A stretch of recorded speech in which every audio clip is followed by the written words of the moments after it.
Hello everyone, this is Top Romance Novels. Before watching the video, please take 3 seconds to like the video and subscribe to the channel so I have more motivation to create more high-quality videos. Thank you all very much, and I wish you a happy new day. The Chigon cried pitifully on the bed. Father, Gunnar I didn't. Hearing this, Dahai can slapped her unfilial daughter, a cripple, yet you still have an affair with another man, just like your lowly mother. The Chigon still clung to his clothes, begging, Father, please believe me, I was framed. He coldly ordered the servants, drag her out and beat her to death for me. The Chigon still tried to explain. Father, Gunnar truly did not have an affair. It was the main wife who tricked me into drinking drugged wine. Once outside, even while being beaten, she kept screaming. The main wife framed me. I've been wronged. I've been wrong. At this moment, Dujai Noyet knelt in the courtyard, crying to my lord, please judge fairly. How would this servant dare to harm Gon? Gunnar had an affair and is now slandering me. Dahai can then said, shameless enough on your own, yet you dare to make false accusations. Beat her to death for me and throw her onto the mass burial grounds. The Chigon lay on the ground, her face soaked with tears. She resentfully mumbled, what deep bond of kinship, what father-daughter affection and filial piety. It's truly the world's biggest joke. She pulled out her hairpin, screaming in agony, Dahai can Dujai Noyet, if there's a next life, I will make sure you do not die a peaceful death, not a peaceful death. With that, she stabbed the hairpin into her neck and killed herself. At this moment, in the 21st century, a doctor woke up with tears streaming down her face. She was holding a hairpin. What on earth was that dream just now? Isn't this the jade hairpin the person in the dream used to kill herself? Could it be? At this point, she rushed off. The project my professor and I have been researching for years must have succeeded. As soon as the door was unlocked, she brought the hairpin close and was stunned. Why is there no reaction? At this moment, she picked up a blue fragment. Here, a light appeared and she fainted. Seeing this, everyone panicked. Is anyone there? Dr. Da has fainted. The scene changes to a forest in ancient times. A prince was sitting under a tree. These people are getting bolder and bolder. To eliminate this prince, they even dare to use forces from the martial world. Not good. The poison in my body is flaring up. Could it be that I must die here today? Suddenly, there are footsteps they've caught up so quickly. The servants tossed the Chigon's body to the side. Hurry up. We're waiting to go back and report the results. At this moment, she woke up. Why head hurts so much? Something is pressing down on me. A man was about to tear her clothes, frightening her. What the hell is happening? Seeing this, the two old women frowned. Yes, oh, what if she's awake? You can't even handle a cripple. Hurry up and finish the job so we can go back and report. That's right, hurry up. The man gave a lecherous smile. Did you hear that, beauty? Don't struggle. The Chigon was terrified. You stay away. He then said, still think you're the eldest young miss of the Marquis of Wunan's residence. The prince hiding behind the bushes heard everything. Oh, it's her. The Chigon picked up a rock beside her. You get lost. She screamed and hit the man. But he grabbed her hand. Don't be hasty. Big brother will play with you. She shouted angrily. Get lost. At this moment, the prince was hiding behind a tree. Consider yourself lucky today. This prince will save your life. Then he threw 3 stones at the scumbag in front. The man fell to the ground. The Chigon was terrified. Dead. He's dead. She looked around in a panic. Who is it? Who's there? The prince slowly walked out, daughter of the Marquis of Wunan. The Chigon thought to herself. From the look on his face, it seems he's been hit with a strong aphrodisiac poison. Could it be that I won't escape this calamity today? Either. He glanced down at her chest, then turned his face away and said, this prince never uses things that others have already used. Seeing him about to leave, the Chigon grabbed his leg. Big brother, don't go. You can't just watch someone die and not save them. With my legs having no feeling at all, how can I leave this place by myself? The prince said coldly, let go of me. The Chigon held on even tighter. I won't let go. Saving a life is more meritorious than building a 7-story pagoda. As long as you save me, I can help you cure the aphrodisiac poison and the strange poison in your body. Hearing this, he turned back. Since when did the daughter of the Marquis of Wunan understand medicine? A moment later, the poison in the prince's body acted up. The Qigong said, "Endure it for a moment while I think of a way. I previously researched a medicine that can cure 100 poisons, but I didn't bring it when I suddenly transmigrated." At this moment, a bottle of medicine suddenly appeared in her hand. The Qigong was astonished. Could it be that I can summon things from the modern era? The prince turned to ask her what happened. The Qigong quickly hid the medicine bottle in, "Oh, it's nothing. This thing of mine has side effects, but it can cure the aphrodisiac poison and also alleviate the strange poison in your body. Do you dare to use it?" The prince replied, "Don't use those you suspect. Don't suspect those you use. You don't need to say more." The Qigong smiled faintly, "That you're quite decisive, aren't you?" She then said softly, "Syringe." It immediately appeared. The Qigong gave him an injection. "This might hurt a little. Try to bear it." As the needle went in, the prince screamed in pain. The Qigong comforted him. "Try to bear it. It'll be over soon. Don't bite your tongue. Don't scratch your face. Just endure it for a moment." In his agony, he shot up and grabbed the Qigong by the throat. She kept reminding him, "Don't bite your tongue. Hang in there. I will definitely save you." At this moment, the prince let go. He lay on the ground in pain, crying out repeatedly that it hurts so much. It hurts so much. The Qigong looked at him. "You saved me, so I will save you." A while later, he fell asleep. The Qigong was curious. Half of his face is already this handsome. If he took off the mask, how soul-stirring would he be? At this moment, there was a noise outside. "Search for me. Ko-Tu Yin has been poisoned. He definitely couldn't have gotten far." Hearing this, the Qigong had no choice but to drag Ko-Tu Yin away to hide him. Could those people be looking for him? "He saved my life, so I absolutely can't just watch him die." She piled straw on top of him. Ko-Tu Yin, if you survive this, you'll owe me your life. At this moment, that group of people arrived. "This is the place." She was sitting on the ground, and they immediately asked, "Who are you, and what are you doing here?" The Qigong replied pitifully, "Officers, spare my life. This humble girl was kidnapped and brought here, and they even broke both my legs. I beg you to take this humble girl out of here." A man with a fierce face asked, "Have you seen a man in black pass by?" The Qigong grabbed the man's clothes and replied, "The one who kidnapped me was wearing black clothes. I beg you, officer, please save me. Take this humble girl with you." He angrily kicked her, "That you'd better not be playing tricks on me, or I'll kill you." At this moment, the man behind spoke up, "Master, this person surely wouldn't dare to deceive us. If we delay, we'll lose Ko-Tu Yin's trail." Hearing this, they left. The Qigong breathed a sigh of relief. They're finally gone. She turned back to check on the situation.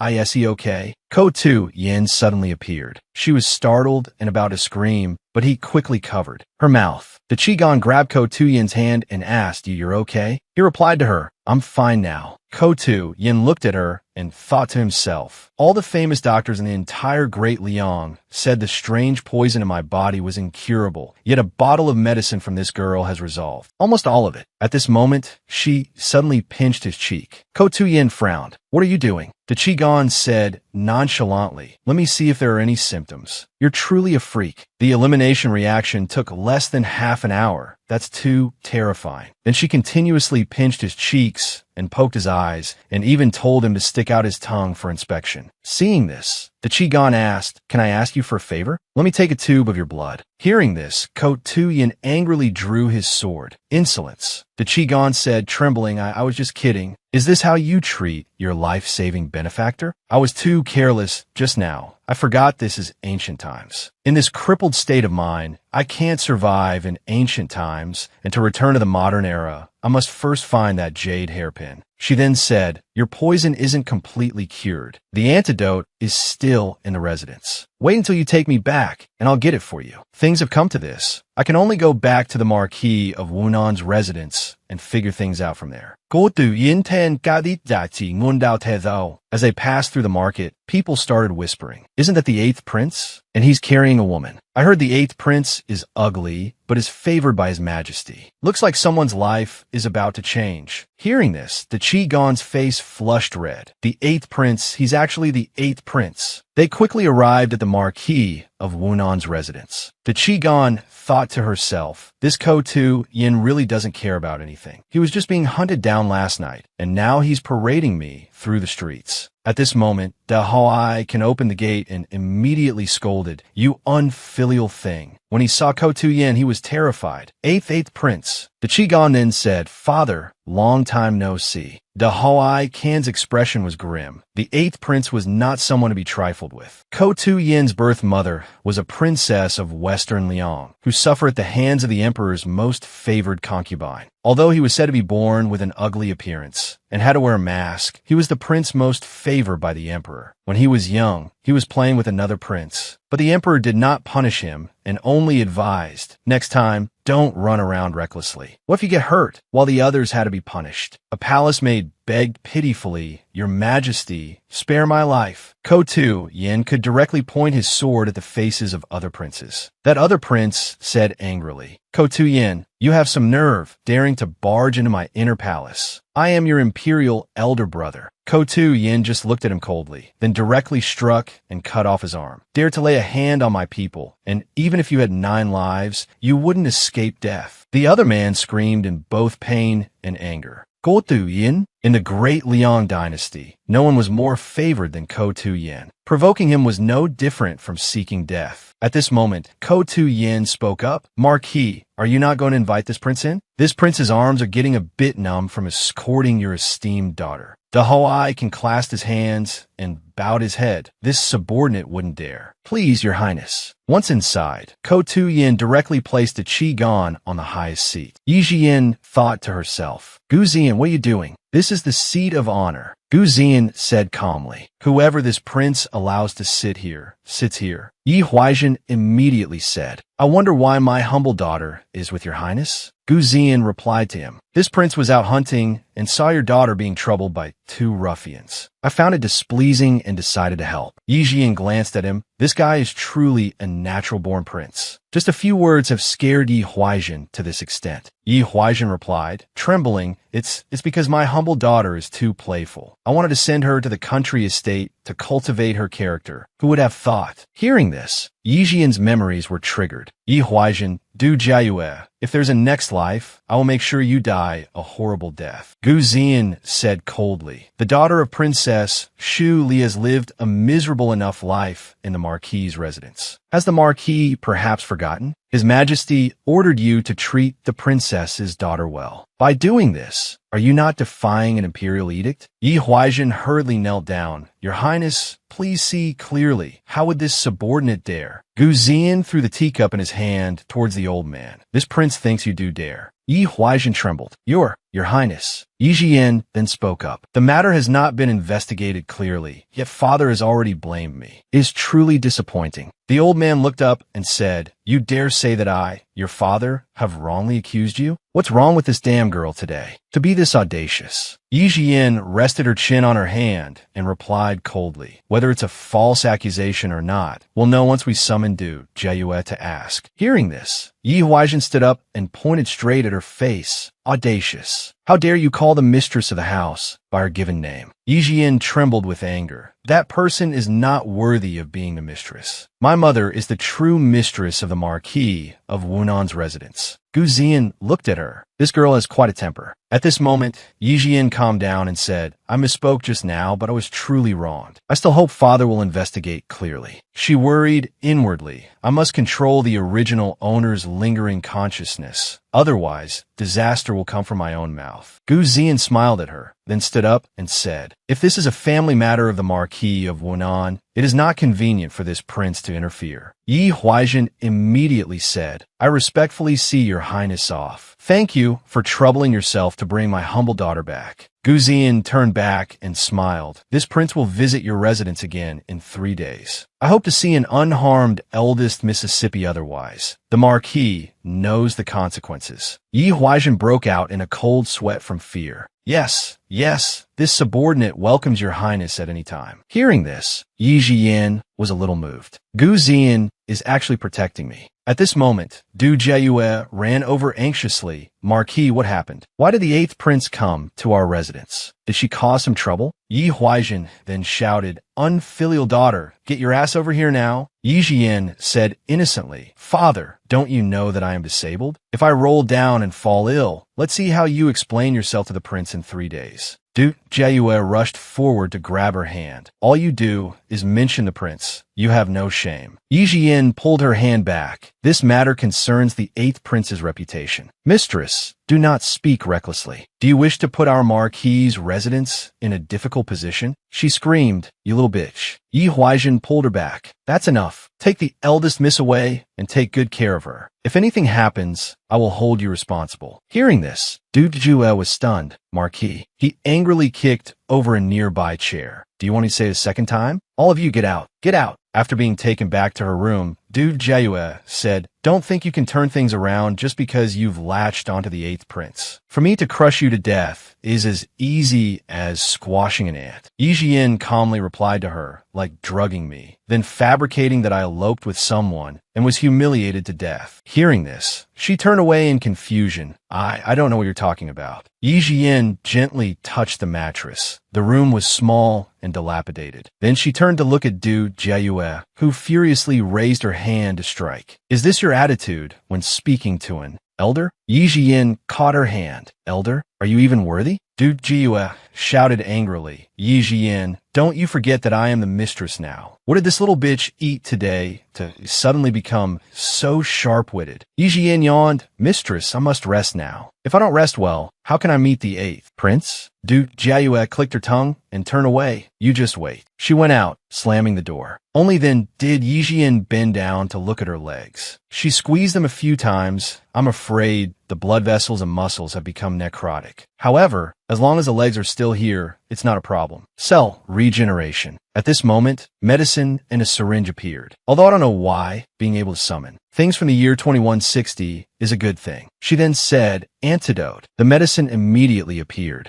Gu Zian's words were not finished. If I want to find a backer, I must completely detoxify him. That's right. She then called out for her teacher, but nothing appeared. It seems I can only summon material objects. And here I was, wanting to find my teacher for help. Yi Jian gave herself an injection. Afterward, her whole body was in pain as she lay down. Other people transmigrate to become princesses or empresses, but I became a cripple. It hurts so much it hurts. At this moment, a memory fragment appeared. A eunuch said, Princess Li secretly had an affair with another man, bringing shame to the imperial family. Grant her a white silk cloth. After the Marquis of Wunan handles the funeral, he may take another wife. Yi Huaizhen then called out, someone, do a blood paternity test. An older Yi Jian was being bullied by others. You still think you're the eldest miss? No food if you don't finish the laundry. Yi Huaizhen even ordered people to break her legs. So young yet so malicious, daring to harm the mistress. Break her legs and throw her into the estate. Yi Jian cried and explained, Father, I didn't. At this moment, she woke up with a start. Tears streamed down her face nonstop. They framed Yi Jian's birth mother and tormented her relentlessly. They even broke her legs. This mother-daughter pair, Du Jiayue, are truly calculating. Since I have taken over your identity, I will make those who humiliated you pay the price. Lian Peng entered with a bowl of soup and sobbed. Eldest miss, you're finally back. I thought you didn't need Lian Peng anymore. Yi Jian gently patted her head. Why wouldn't I need you? This child has followed Yi Jian and suffered since she was young. But now that I'm here, I won't let anyone bully her anymore. Hearing this, Lian Peng smiled. Eldest miss must be hungry, right? Hurry up and eat. Yi Jian looked at Lian Peng's hands and was startled. She quickly grabbed Lian Peng's hand. Who did this? Lian Peng stammered, I'm fine. Miss, please eat quickly. Yi Jian continued to ask, who was it? Lian Peng replied, Annie Wong from the gatehouse wanted me to give her the Mrs. bracelet. I didn't give it to her, so, hearing this, she became angry. Bring my wheelchair. I'm going to the gatehouse. Anyone who dares to bully my people must pay the price. Meanwhile, elsewhere, a group of servants were gossiping. I'm telling you, that bitch is just like her dead mother. A few days ago, she was seducing young Masterby. Now it's the prince. So young, yet she looks like a vixen. Her legs are crippled, yet she still goes around seducing men. Tui. At this moment, Yi Jian arrived and spoke.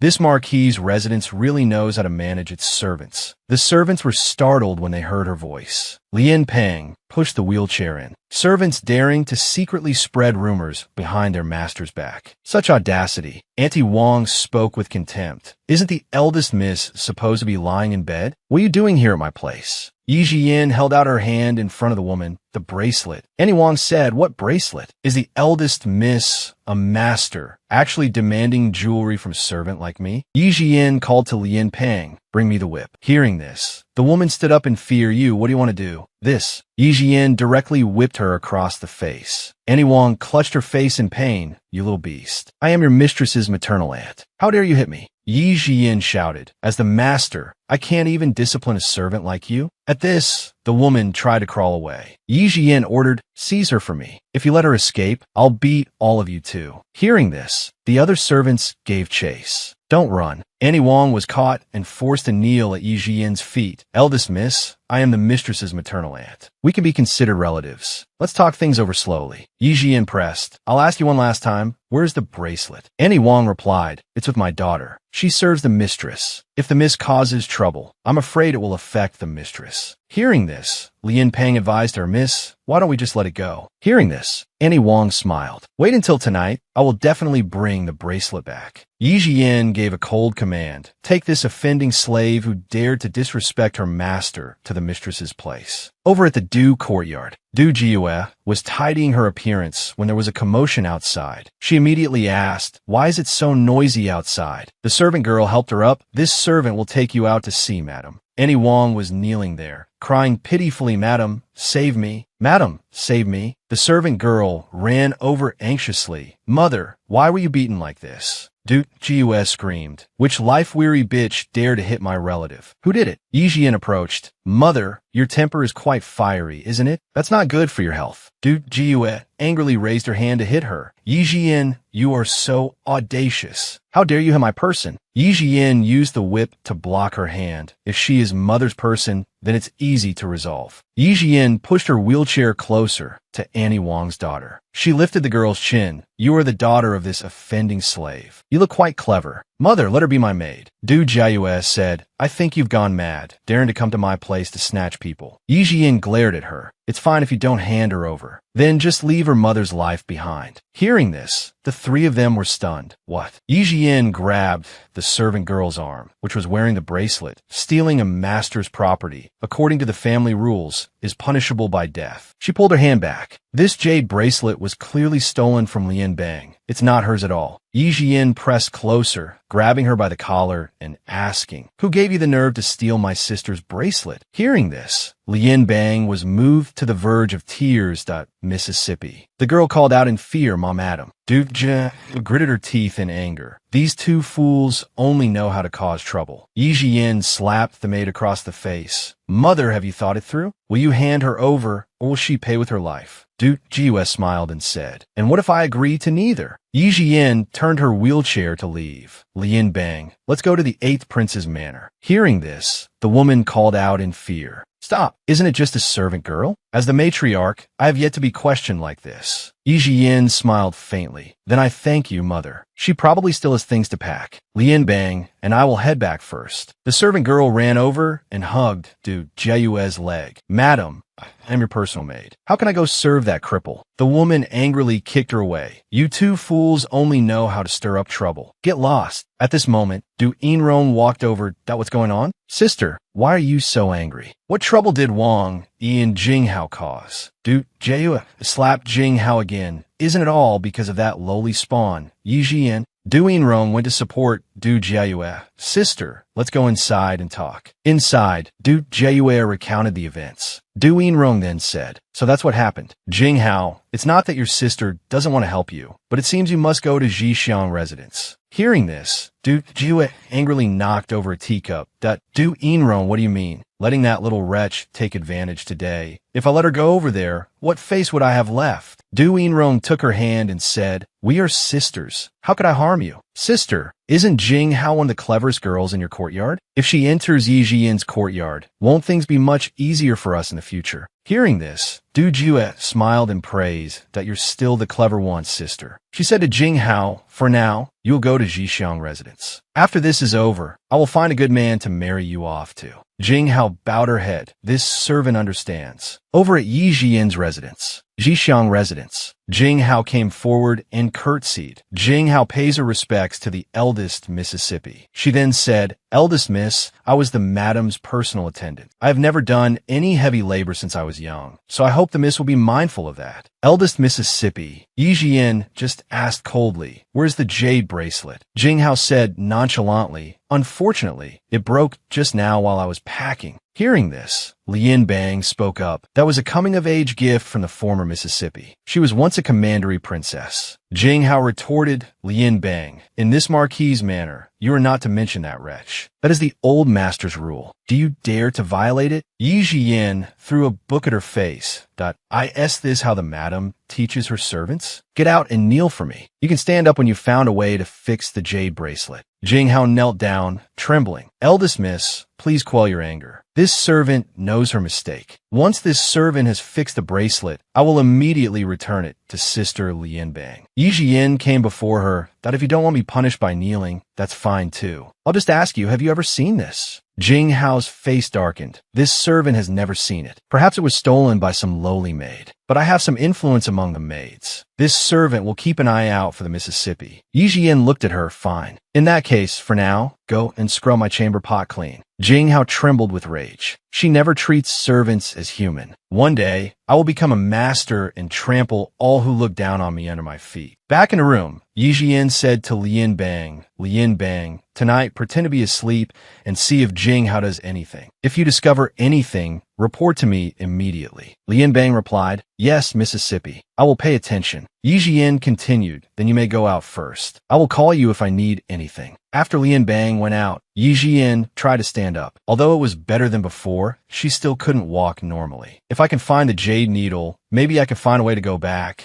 and I won't have to be trapped in this marquise manner anymore." She had just stood up when her legs gave way, and she stumbled. At that moment, Gu Zian appeared and caught her by the waist. "If the eldest Miss Yi is not afraid of the entire marquise manor, knowing you have a midnight rendezvous with a man, then go ahead and scream." Yi Jian was surprised that Jiu Zian. She said nonchalantly, "What do I have to be afraid of? Anyway, the rumors outside are already saying I've been with someone. At worst, this will just confirm everything." Gu Zian helped her to the bed. "This prince has said it before. I never use other people's leftovers." Yi Jian frowned. "Your Highness, must you speak that way? You clearly saved me, and that person hasn't even." Gu Zian asked, "Hasn't even what?" Yi Jian quickly evaded, "Nothing. I'm just a weak woman who can't even tie up a chicken. For your Highness to speak such bitter words, my pride can't take it." Gu Zian gently played with her hair, able to cure this prince's strange poison and even treat your crippled legs. "Yi Jian, how do you expect this prince to believe you are a weak woman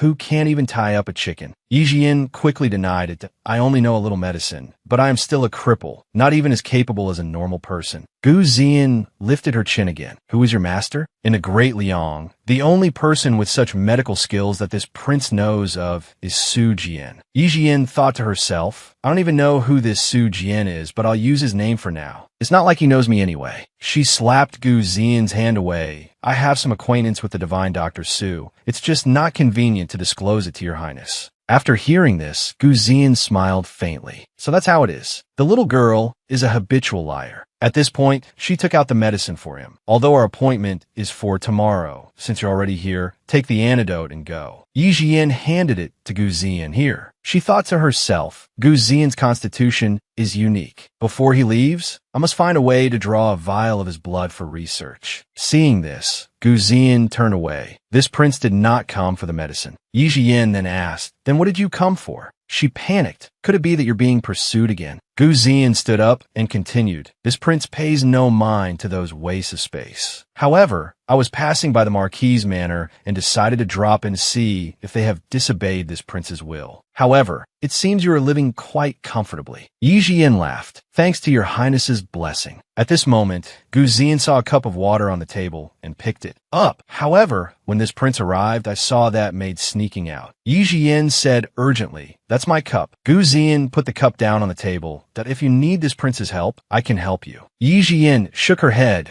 in, "Oh need to trouble your Highness. I can handle a mere servant girl." At this moment, she suddenly had an idea. Actually, there's one thing I need your highness's help with. She rummaged in her sleeve and took out a drawing. Have you ever seen this needle before? Gu Ziyan looked at it and said somberly, I have. Yi Jian excitedly grabbed his hand. Really? Then do you know where it is? Gu Ziyan frowned. Yi Jian continued, this needle is very important to me. I hope your highness. Gu Ziyan threw the paper away, did to my mother consort's bedchamber. Yi Jian asked, startled, really? She grabbed his hand. Your highness, please take me into the palace. Gu Ziyan angrily flung her away. Why, Yi Jian, you are being presumptuous? Yi Jian was stunned. In my excitement, I forgot that Gu Ziyan is a cruel and cunning man. It's better to plan for the long term. She then said, I was being rash just now. Your highness, please don't be angry. Let me teach you how to inject the antidote. She smiled and took out a syringe. Gu Ziyan turned away coldly, and no need. Yi Jian was speechless, truly moody and unpredictable. He changes his mind faster than flipping a book. See you later, your highness. At this moment, Lian Bang came to report, Miss, it's me. Lian Bang entered and said, Eldest miss, Jing Hao has indeed made her move. While I was pretending to sleep, I discovered she put this in my cabinet. Lian Bang presented a hairpin. Yi Jian took it to examine. We didn't let her discover you, did you? If I'm not mistaken, this belongs to Du Jiayue. Lian Bang explained, No, I waited until she was fast asleep before coming. Miss, what should we do? Should we go and seize Jing Hao right now? Yi Jian shook her head, but it's not time for that yet. Come here and listen to me. Suddenly, a group of people approached from outside. Search for me. We must catch them red-handed. Lian Bang ran in, panicked. Yi Jian was sitting and combing her hair. Eldest miss, you're truly amazing. The madam really did send people to search, but the one leading them is the second Mississippi. Yi Jian then put the comb away. She patted Lian Bang's head. In a moment, you can't be this happy or the plan will be ruined. Lian Bang immediately rubbed her eyes until they were red and sobbed. Is this okay, miss? Yi Jian tapped her forehead lightly and smiled. Clever girl. Outside, the search was causing chaos. The second Miss's eyes blazed with anger. My mother has lost something. All of you, search carefully. Don't miss a single corner. Then, Yi Jian and Lian Bang stepped out. Lian Bang spoke up, What are you all doing? This is the eldest Miss's courtyard. But the mammy still had her people continue opening doors and searching rooms. Lian Bang turned back in a panic. Miss, say something. How? How could we possibly have a madam's things? Yi Jian spoke up. Our conscience is clear. We have nothing to fear from their search. Suddenly, the mammy held up a hairpin. Second miss, this servant found this in the bedding of this lowly maid, Lian Bang. It's indeed the madam's hairpin. Lian Bang was horrified. I didn't steal anything. The mammy continued. It was found in your bedding, and you still dare to deny it? Lian Bang trembled. Miss, please help me say something. The mammy raised her hand high and shouted, with both witness and evidence, You thieving wretch, let's see if I don't. But she was immediately hit in the head by a thrown comb. Which little bastard doesn't want to live anymore? Yi Jian then said, The master has not yet spoken. What kind of dog bastard is barking wildly here? It's hurting my ears. The second miss shouted, In front of everyone, you still want to make excuses for this person? Yi Jian slammed her hand on the armrest in anger. I'd like to see who dares. The second miss gritted her teeth. What are you all standing there for? Drag Lian Bang outside for me. Just beat her to death. When did this wretch's personality change that she dares to speak to me like this? Seeing her subordinates were all terrified, the second miss trembled with rage. You all. Just then, Du Jiayue and the master arrived. What is all this commotion? Do you have any sense of decorum? The second miss quickly went to report. Everyone, you're finally here, or else your daughter would have died from anger. The jewelry was found in Lian Bang's room, but elder sister is protecting this servant and even insulted your daughter. Hearing this, Yi Weisin angrily shouted, What? How can we have such a worthless thing in this manner? Men, beat her to death with rods for me.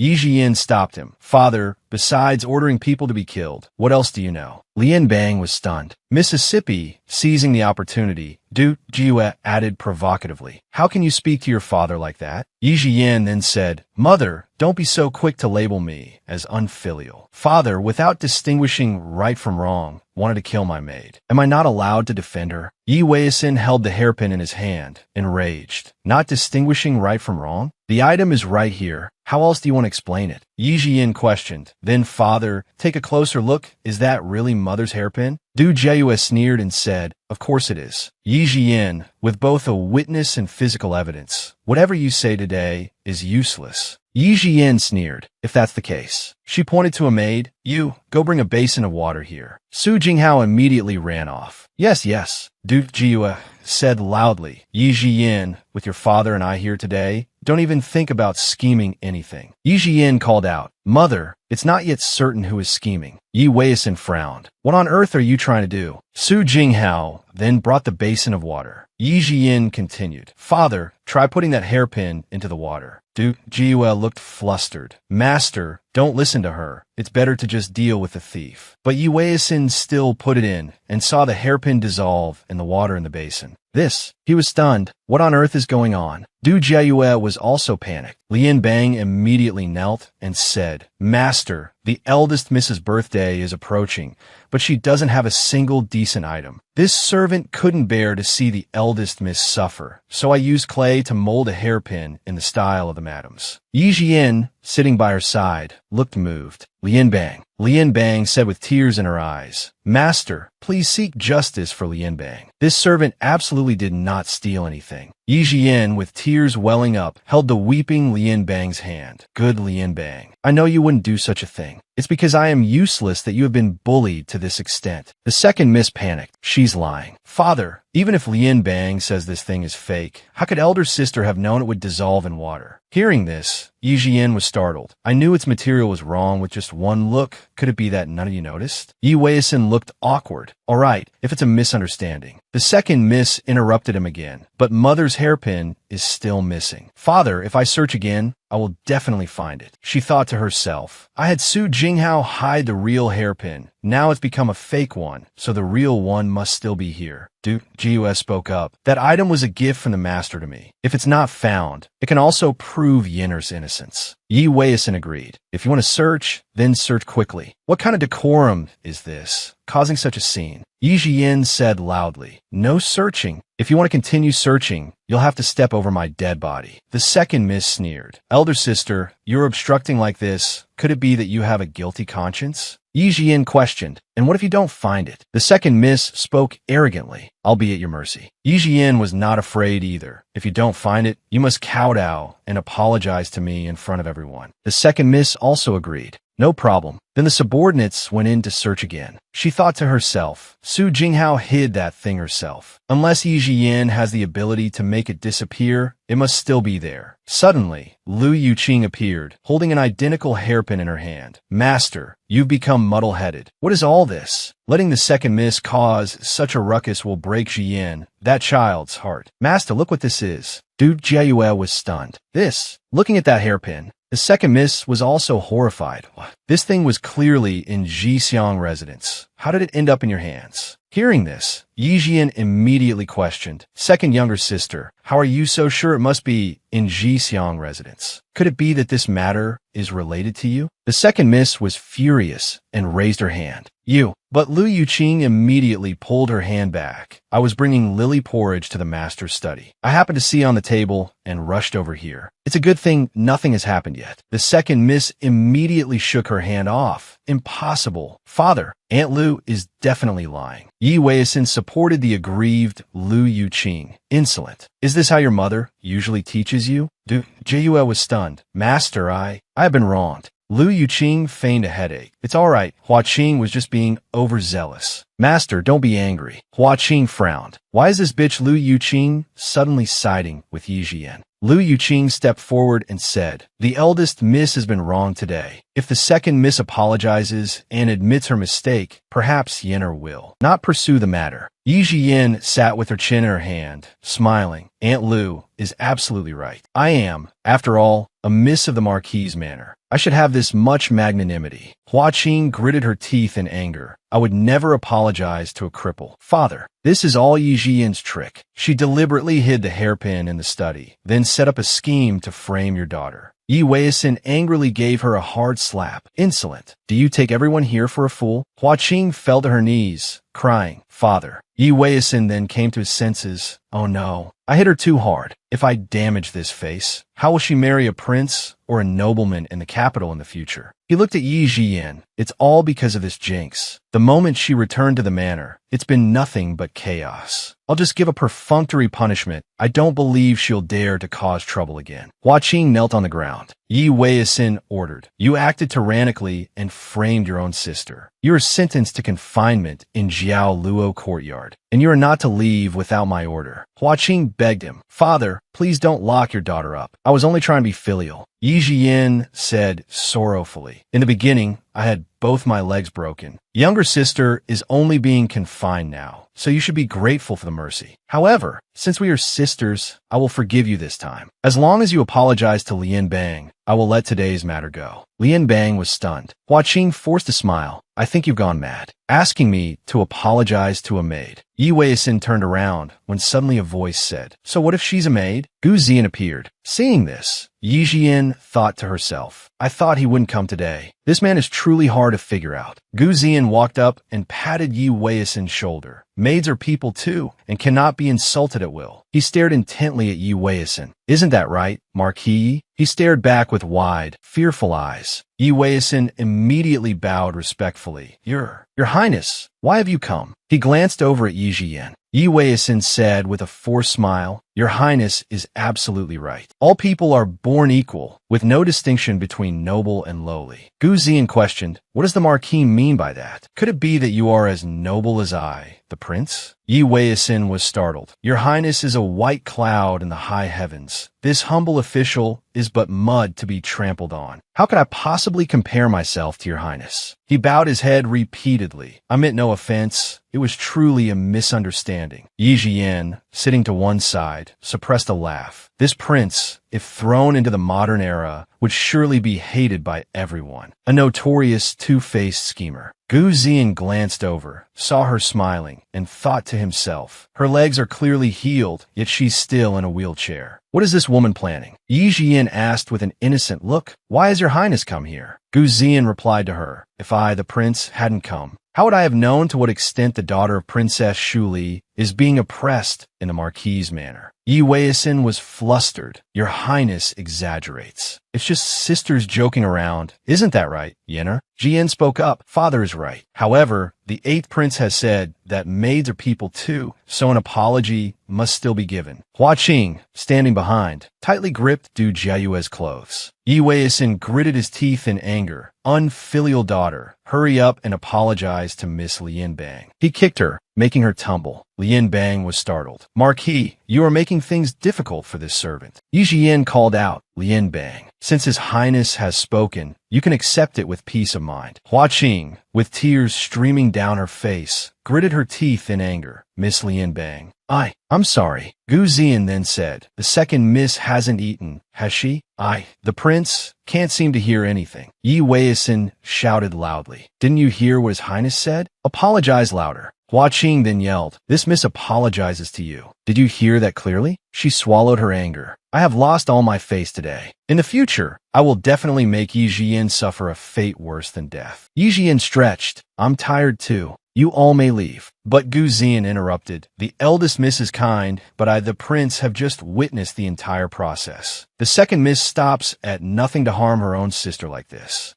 The prince, believe she should be killed. Hearing this, everyone was stunned. Yi Weisin immediately knelt to beg. Please, Your Highness, spare my young daughter's life. This humble official will definitely discipline her strictly. In the future, Hua Qing, with tears streaming down her face, knelt before Jian to beg. Elder sister, I was wrong. I won't dare to do it again. Please ask His Highness to spare me. Yi Jian turned to Zian and said, Your Highness, she is my younger sister, after all. He looked at her and sneered. Yi Jian was surprised. What's going on? Just now. If Yi Hua Qing knows her mistake, then Your Highness, please spare her this once. Only then did Gu Zian speak. Today, out of respect for the eldest miss, I will spare you. Now get lost. Hua Qing and a servant helped Du Jiayue leave. Yi Weisin expressed his thanks. Yes, this humble official will take his leave right away. Meanwhile, Lu Yuqing stood to one side and nodded. Jian thought to herself, this Aunt Lu is interesting, but why did she have to help me? Afterward, with only a few of them left, Lien Bang smiled brightly. Miss, let me take Su Jinghao outside. Qigong looked at Kotu Yin and said, thank you, Your Highness, for coming to my aid. I owe you another big favor now. He bent down to look directly into her face. Qigong was flustered. Your Highness, he said seriously to Qigong, this prince has something to ask you. Qigong was stunned as Kotu Yin leaned closer to her. Such thick eyebrows, clear and bright eyes, a high-nosed bridge, handsome features. If only I could get his genes to research and clone a few more handsome men, that would be great. He then asked, are you just waiting to take this prince's blood? Is that so? Qigong waved her hands and immediately backed away. Not at all. Not at all. Your Highness is overthinking it. He then said, you look very suspicious. Qigong forced a smile. S.O. What did Your Highness want to ask? Kotu Yin was serious. That fake hairpin, how was it made like that? Qigong scratched her head. Of course. You have to use mud. Then she answered, it's a 5D printer from the year 2106. Not only can you freely choose the materials you need, but you can also make fakes look real. Today's price isn't $99.98, just $9.98, and the 5D printer is yours to take home. Otherwise, why don't you take a guess, Your Highness? He immediately refused. No need. If you don't want to say, this prince won't force you. Qigong was flustered. About that. Suddenly, they both spoke at the same time. Your Highness's poison gone. How is your leg? Qigong was stunned. What's wrong with today? Why is it suddenly so ambiguous? Then they both spoke again. You go first. Your Highness, please speak. Qigong was shy. Then he pulled a strand of her hair, bringing his face close to ask, what's wrong? Are you that nervous seeing this prince? Qigong looked down, fidgeting. A little bit. Kotu Yin then patted her head. What's there to be nervous about? This prince doesn't eat people. Qigong shied away from him, but everyone outside rumors that you do. I'm also curious. Do you prefer deep-fried or steamed? He then replied, this prince of course prefers. He bent down and lifted her chin. To eat you alive bit by bit. The Qigong was startled and blushed. Then she pushed his hand away. Your Highness, can you push me outside for a walk? Staying in a marquise manor is so stifling, I'm about to get sick. She thought to herself, if I keep talking to him, I'll get sick even if I'm not. Kotu Yin suddenly grabbed her hand tightly. Leaving the manor is not a problem, but you have to beg me. If you beg me, I'll take you out. Qigong was stunned. Huh? Then he started pushing the wheelchair. Ha. You'd better hold on tight. The Qigong was terrified. Wait, what are you trying to do? Kotu Yin just smiled, then gave her a hard push, sending her speeding off. Let's go. The Qigong screamed her head off. The Qigong yelled loudly. Then she flew out of the wheelchair. Help! Kotu Yin rushed forward to catch her. Qigong grabbed onto him tightly, trembling. Save me. Kotu Yin picked her up and asked, this prince is right here with you. Who else do you want to come save you? Then he tapped his feet on a tree trunk. The Qigong was normally afraid of heights, so now she was trembling all over. Your Highness, stop joking, put me down quickly. Hearing that, Kotu Yin let go. Are you sure you want me to let you go? The Qigong was terrified. Kotu Yin, get down right now. Kotu Yin smiled slyly. Then he brought her down to the ground. All right, don't be scared anymore, we're down now. He placed her back in the chair. Since we're out, is there anywhere you want to go? The Qigong hadn't recovered from the shock yet. Then she answered, I want to eat the rock candy on West Street. Kotu Yin replied as he pushed the wheelchair. All right. The Qigong was delighted. Rock candy.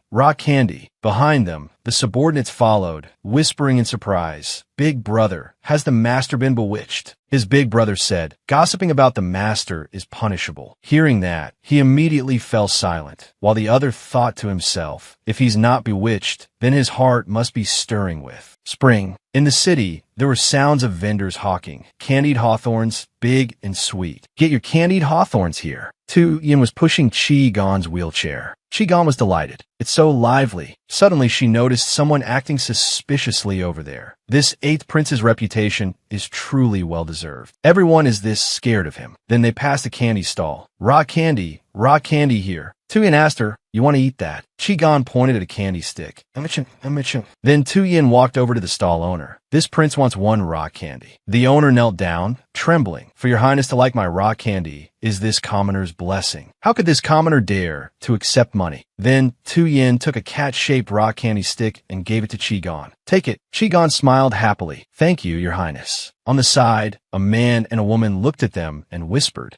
Gon licked the raw candy. Suddenly, Tu Yin held her still and covered his nose. Ugh, what's wrong? The Gon said while eating her candy. Your highness, I also want to go check out the pharmacy on West Street. Tu Yin coughed lightly. You want to go see the pharmacy under the name of Commandery Princess Shuli? Gon bit off the last piece of candy. It's part of my mother's dowry, after all. I should go see how it is. Besides that pharmacy, there's another pharmacy and a grain store on North Street. They've been held by Du Jai Noyet for so many years, it's time to take them back. Behind them, two people were kneeling and gossiping. The 8th prince pays so much attention to her. Could she be the future 8th princess consort? That's the eldest young miss of the Marquis of Wunan's manor, Gon. Although she's disabled, if she has caught the 8th prince's eye, it seems a happy occasion is on the horizon for the two of them. After that, Tu Yin took Gon to the pharmacy. Going inside, they saw the shopkeeper fast asleep. To the side, a table was gambling. Again. Gon, annoyed, deliberately made a noise. But those people paid no attention and shouted again, place your bets, place your bets. Seeing this, Tu Yin became pensive. Suddenly, a middle-aged man rushed in frantically, carrying a child in his arms. Doctor, save him. Please save my child. He put the child aside and pulled out a pile of silver, placing it on the counter. I'm begging you. Doctor, my child is going to die, isn't he? The shopkeeper, just waking up groggily, said, you want a consultation for just a few spare coins? Go, get lost. Seeing this, the Gon gritted her teeth, about to move forward, but Tu Yin stopped her. Over there, the man continued to plead, holding back tears. There's money. My wife will bring more money later, doctor. I beg you. Hearing this, he changed his tune. There's money? All right then. But then he looked over and saw Tu Yin and Gon. Oh no, important people. He immediately went over to curry favor. Are you two here for medicine or a consultation? The resident physician here is a miracle worker, like Hua, Tuo reincarnated. The man holding the child pleaded, Doctor, didn't you say you'd see my child? He shouted, get lost, get lost, get lost. Can't you see there are people ahead of you? Just wait over there. The Gon spoke up. If we're going by first come, first served, then you should obviously see the child. Hearing that, the other doctor smiled. Right, you're right. Dr. Zhong, you have a patient. Then, a man from the table spoke up. Come over here. The man carried his child over. Doctor, is my child all right? The doctor felt him for a bit and said, he won't make it. Go home and prepare for his funeral. Hearing this, the man was horrified. Impossible. Doctor, I beg you, save my child. He's only 5 years old. But that doctor turned back to the table to continue. Who just played the 3 of characters? Seeing this, the Gon became even more furious, clenching her jaw. She then snatched the jade pendant from Tu Yin's waist and threw it at the doctor's forehead, spouting nonsense. The doctor gritted his teeth and turned around. Which bastard injured me?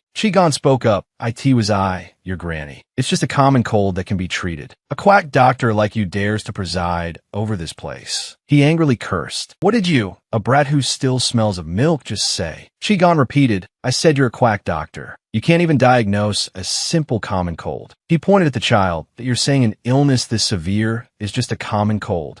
Gon replied, that's right. Hearing this, he sneered at a cripple with a big mouth. I advise you not to meddle in others' business.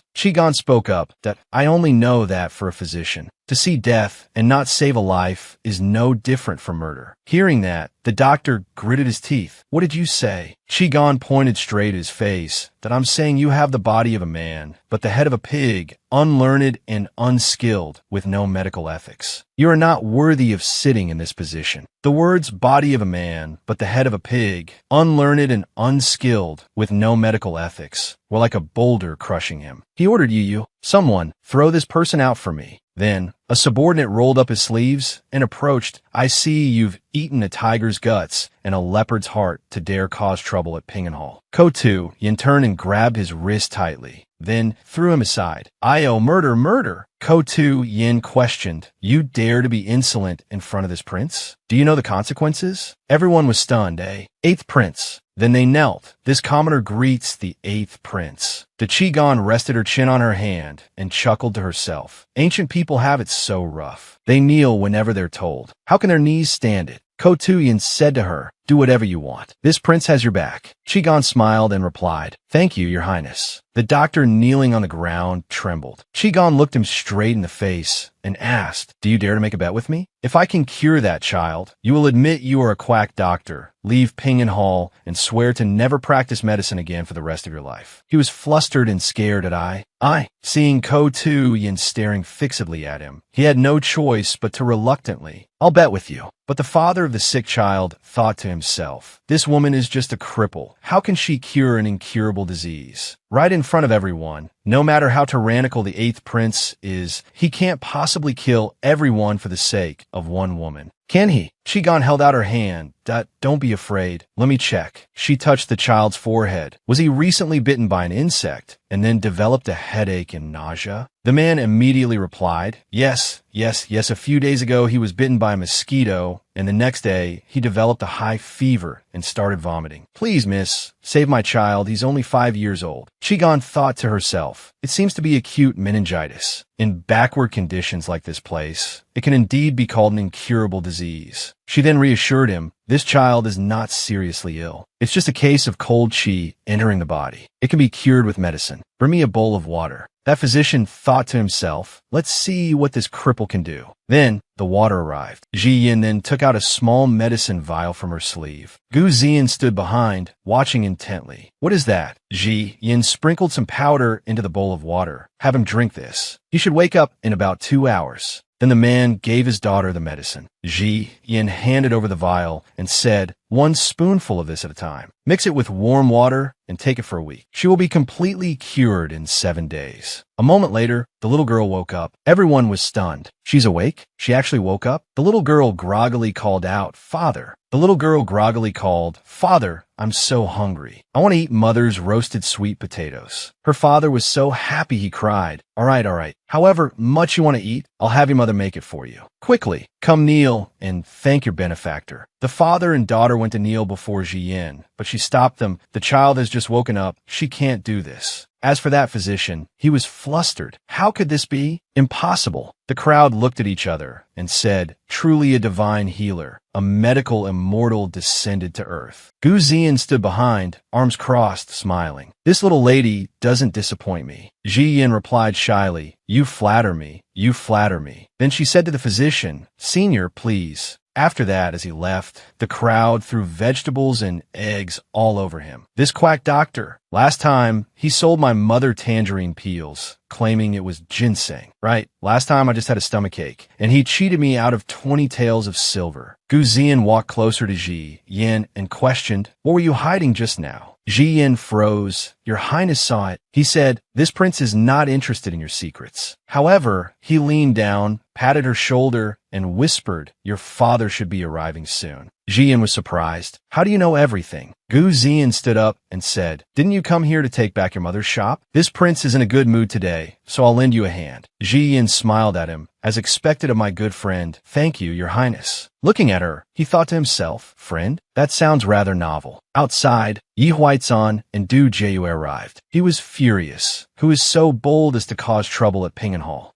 Du Jieyue was surprised. Yi Jiyin, how could you be out with a man, with the 8th prince in broad daylight? What has become of propriety? Ji Yin held up Ziyan's jade pendant. Why can't I? If I hadn't come, how would I have known that the clinic my mother left behind has become a place that kills people? Du Jieyue was furious. Nonsense. The account books for the shops I've worked so hard to manage for so many years are all clean. If it weren't for me, out of consideration for our past relationship, using my own money to cover the losses, these wretched shops wouldn't even be open anymore. My lord, you must stand up for me. Yi Jiyin is slandering and framing me like this. How can I show my face anymore? Ji Yin thought wearily, such a performance. It's a waste she's not an actress. Your Highness, if I remember correctly, these shops were bestowed upon my mother by His Majesty. Gu Ziyan replied to her. That's right. Yi Jian, you troublemaker. Did I mishear just now? Did the madam say that the shops bestowed by His Majesty are wretched? Du Jiayue was stunned. This Gu Ziyan cooperated by threatening. If that's the case, this prince will report Lady Ye's dissatisfaction to His Majesty first thing tomorrow morning. Seeing this, Jiyan was pleased. Gu Ziyan really knows how to play along. Yi Huaizan immediately slapped Du Jiayue, you fool. Sooner or later, I'll be ruined by you. Hurry up and beg His Highness to spare you.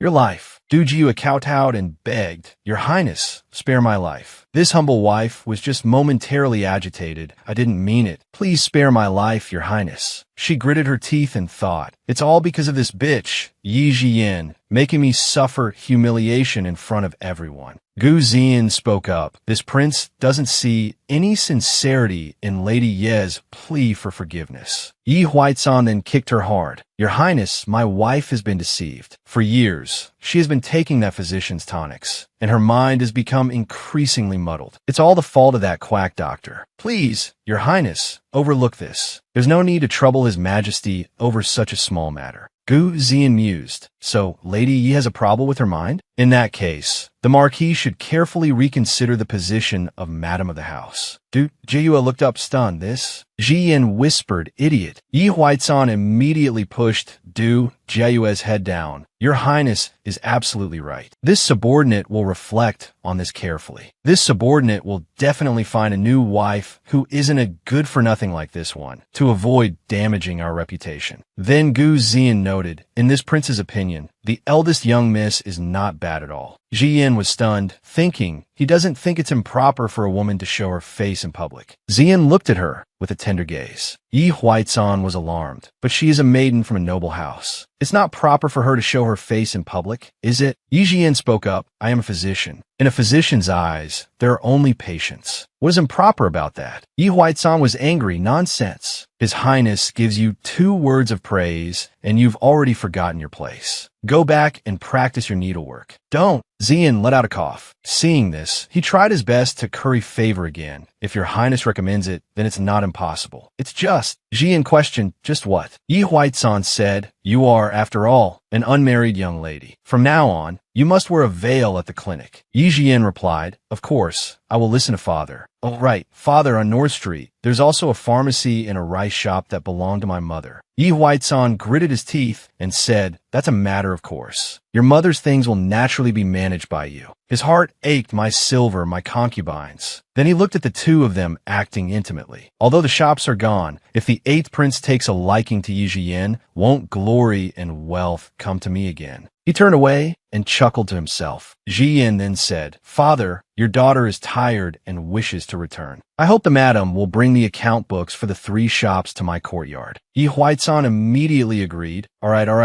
I'll have someone send them over. After that, Gu Ziyan ordered his subordinate, escort the eldest young miss safely back to the Marquis's manor. The subordinate replied, yes, Your Highness. Seeing this, Yi Huaizan was even more delighted inwardly. This is the 8th prince's personal shadow guard. It seems this girl is very important to Gu Ziyan. Indeed, Yi Jian handed back the jade pendant. Your Highness, your jade pendant. Gu Ziyan smiled and said, this prince will come to visit you again in a few days. Yi Jian smiled, I will wait for Your Highness. After that, he took back the jade pendant. Your Highness must come. A while later, Jian had been escorted back to the Marquis's manor by the shadow guard. She spoke up, thank you for your trouble. The shadow guard replied before leaving. It was nothing. Lian Fong appeared from behind, calling, young Mississippi. She ran over and hugged Jian. Young miss, why are you only back now? Lian Fong was worried sick. Jian said, your young miss didn't go out for nothing. From now on, you will accompany me to see patients every day. How about it? Are you happy? Lian Fong's eyes sparkled. See patients? Young miss, since when did you know medicine? Jian continued, there are many things you don't know. Lian Fong, stand guard carefully. Don't let anyone in here. Lian Fong replied, yes. Jian was in her room when there was suddenly a knock on the door. A syringe appeared in her hand.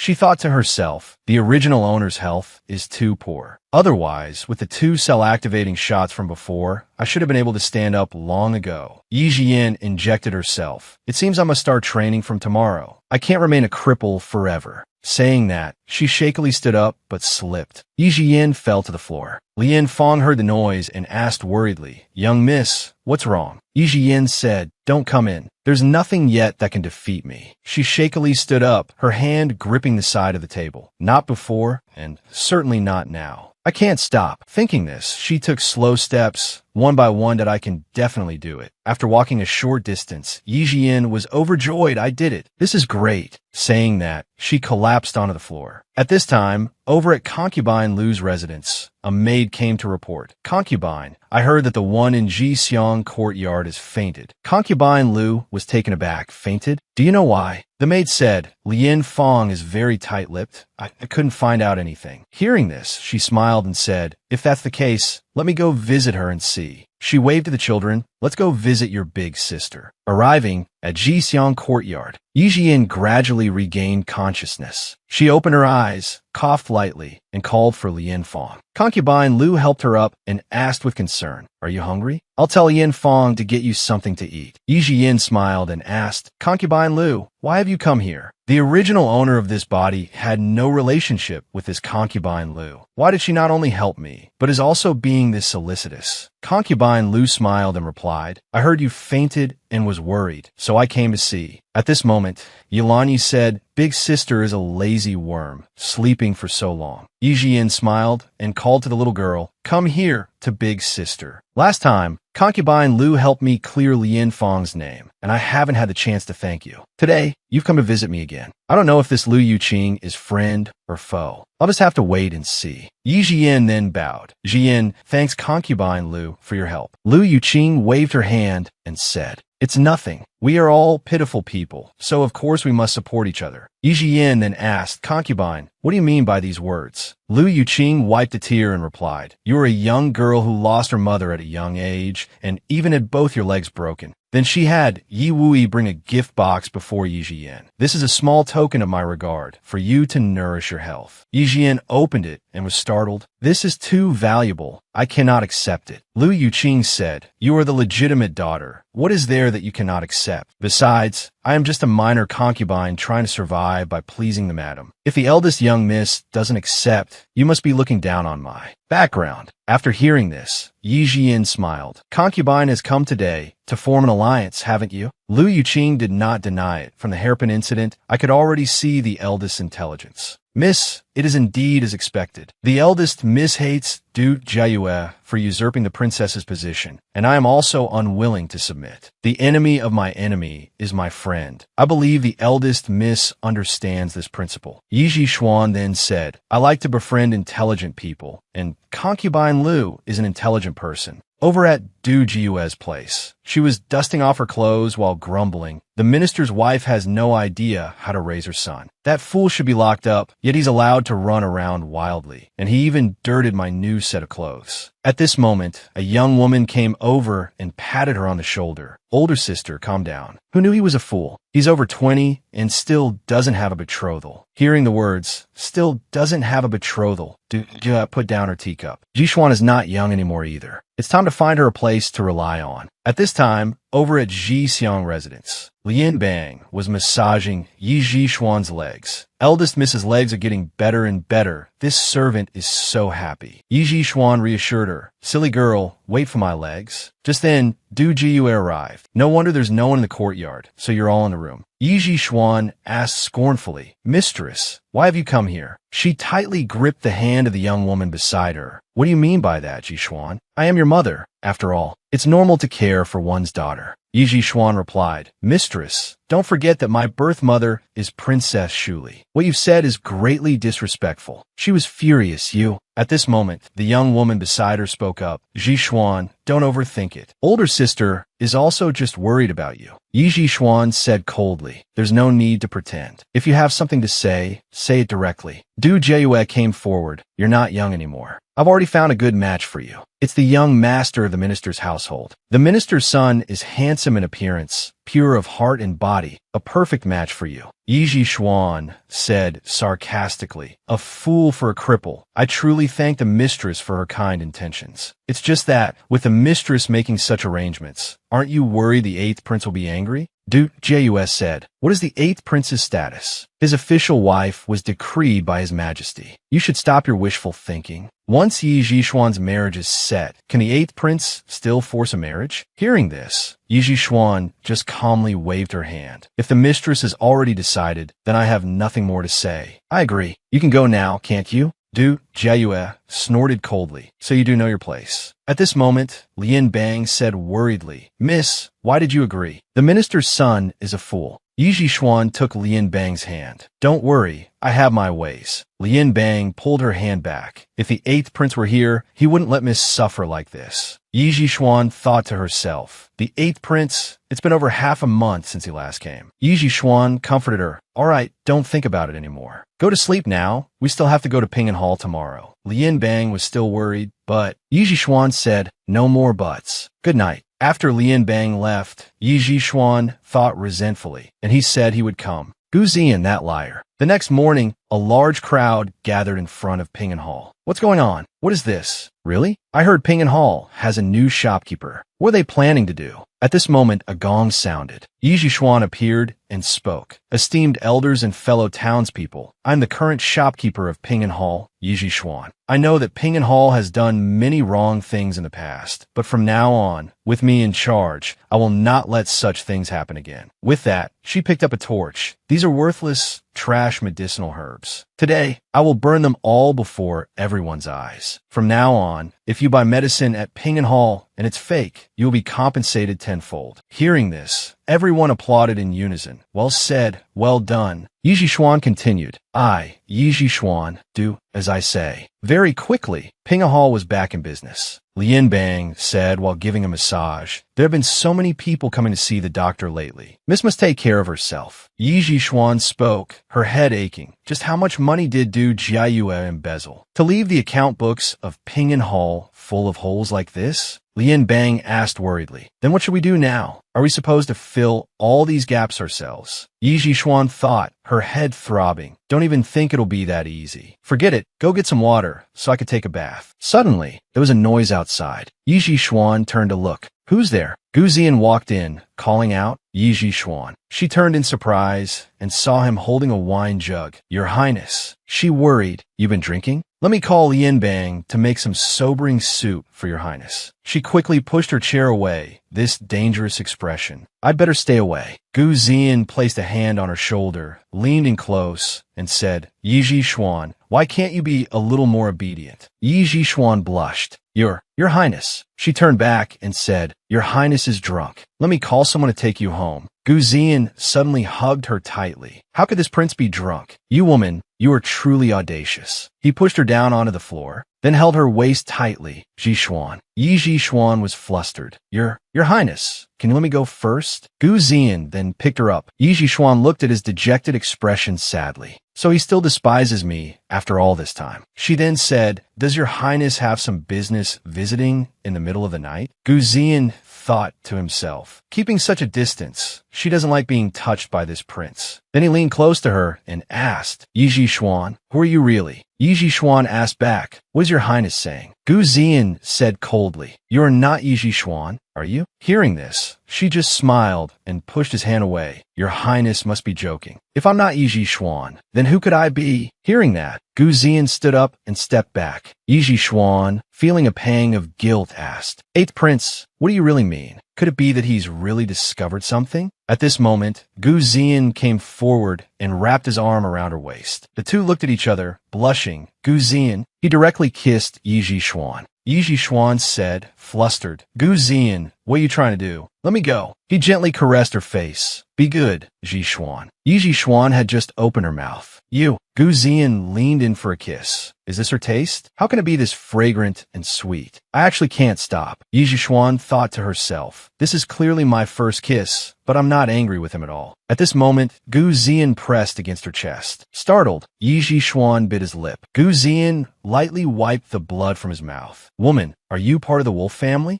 Yi Xuan then said, "Does Her Highness not know that ruining a maiden's reputation is no different from murder?" Gu Zian moved closer to her. "When did the eldest miss remember the difference between men and women? I wonder what was on your mind when you were hugging this prince's neck." Yi Xuan blushed and hit him. "How long have you been drinking to get this drunk, Your Highness?" Gu Zian clasped his hands. "Today's matter was this prince's transgression. The eldest miss may deal with it as she pleases." Yi Xuan was stunned. "This black-hearted, audacious man is actually apologizing to me?" She then asked, "Will Your Highness agree to any request I have?" Gu Zian replied, "Yes." Yi Xuan smiled. "A promise is a promise." Yi Xuan instructed a servant, "Take the medicinal herbs and store them in the warehouse." At this moment, Lian Bang said worriedly, "Miss, you're finally back." This servant was worried sick. Yi Xuan then said, "I was only out for a few hours. What is there to worry about? What happened? What's wrong with your neck? Let me see." Lian Bang's body trembled. "No, it's nothing." Yi Xuan said in a stern voice, "Lian Bang, I don't want you to hide anything from me." Hearing this, Lian Bang removed her scarf. Miss, seeing this, Yi Xuan grabbed Lian Bang's hand and shouted, "Who was it? Who hurt you?" Lian Bang replied, "It was young Master Bai. He came here looking for Miss." Yi Xuan was bewildered. "Young Master Bai? Which young Master Bai?" Lian Bang replied, "The one who likes Miss, young Master Bai Xuanqing." Yi Xuan smiled faintly. "So it's the son of the Vice Minister of the Ministry of Rights, the man of Yi Qinghua's dreams. If it weren't for him, Yi Qinghua wouldn't have conspired with Du Jieyue to harm the original owner, and I wouldn't have been pulled into this world." Thinking of this, she clenched her fists in anger. "What did he say?" Lian Bang replied, trembling. "He said he misses Miss like crazy. He will come again tomorrow at noon to Ping'an Hall to find Miss." Yi Xuan slammed her hand on the armrest of her wheelchair. "Very well. In that case, we'll settle old debts and new grudges all at once." Then she ordered, "Back to the manor." At this moment, Yi Qinghua was angrily throwing things everywhere, constantly cursing. "Bitch, bitch. Yi Xuan is such a shameless bitch. A cripple dares to compete with me for Brother Xuanqing." The maid who came to report was hit by the things Yi Qinghua threw and cried out in pain. She trembled, covering one side of her face, and said, "Say second miss. The eldest miss has returned to the manor." Hearing this, Yi Qinghua went to find her. "Good, very good." The maid helplessly called after her. "Second miss." Yi Qinghua went outside, saw Yi Xuan, and raised her hand to slap her. Yi Xuan, "You little hussy." Yi Xuan caught her hand. "Little sister, who are you talking about?" Yi Qinghua shouted angrily, "Yi Xuan, you cripple, let go of me right now." Yi Xuan replied calmly, "Did your mother not teach you better? You don't know your place and don't respect your elders." With that, Yi Xuan flung Yi Qinghua's hand away. "Don't forget that I am the legitimate eldest miss of the Marquis Manor." The maid ran over. "Second miss, let me help you up." Yi Qinghua angrily pushed her away, pointing a finger straight at Yi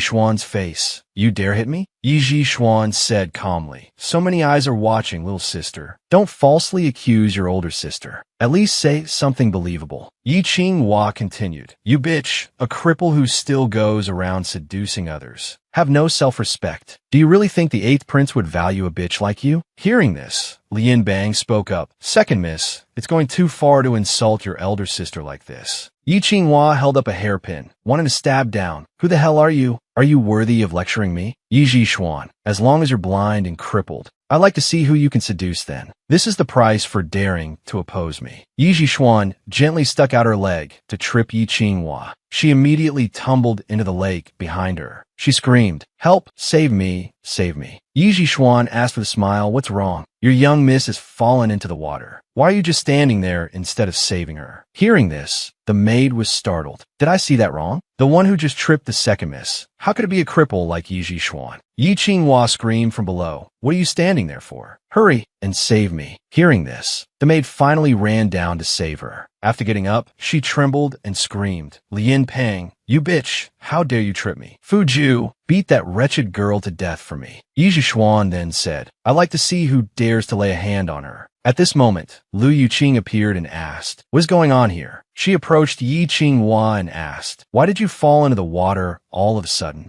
Are you hurt? What are you standing there for? Quickly take your young miss to change her clothes. Don't let her catch a cold. Yi Qinghua gritted her teeth and said, Get lost. It was Yi Zhishuan. Lu Yuqing took her hand and said, Second miss, your health is important. Whatever it is, we can wait for your father to return to talk about it. Hearing this, she left, but didn't forget to turn back and say, When father returns, I will absolutely not spare you. Yi Zhishuan smiled and replied, I'll be ready any time. Afterward, Lu Yuqing asked Fu Ju, Tell me what happened. Fu Ju trembled and knelt on the floor. I, your servant, saw with my own eyes that it was the eldest miss who tripped the second Mississippi. Lu Yuqing asked in astonishment. You didn't see it wrong? Fu Ju replied. It's absolutely correct. Your servant really saw it. Lu Yuqing smiled. Yi Zhishuan, I really didn't misjudge you. Over at Yi Zhishuan's place, she rested her chin on her hand and said, Su Jinghao, do you know why I called you here? She trembled, kneeling on the floor. I,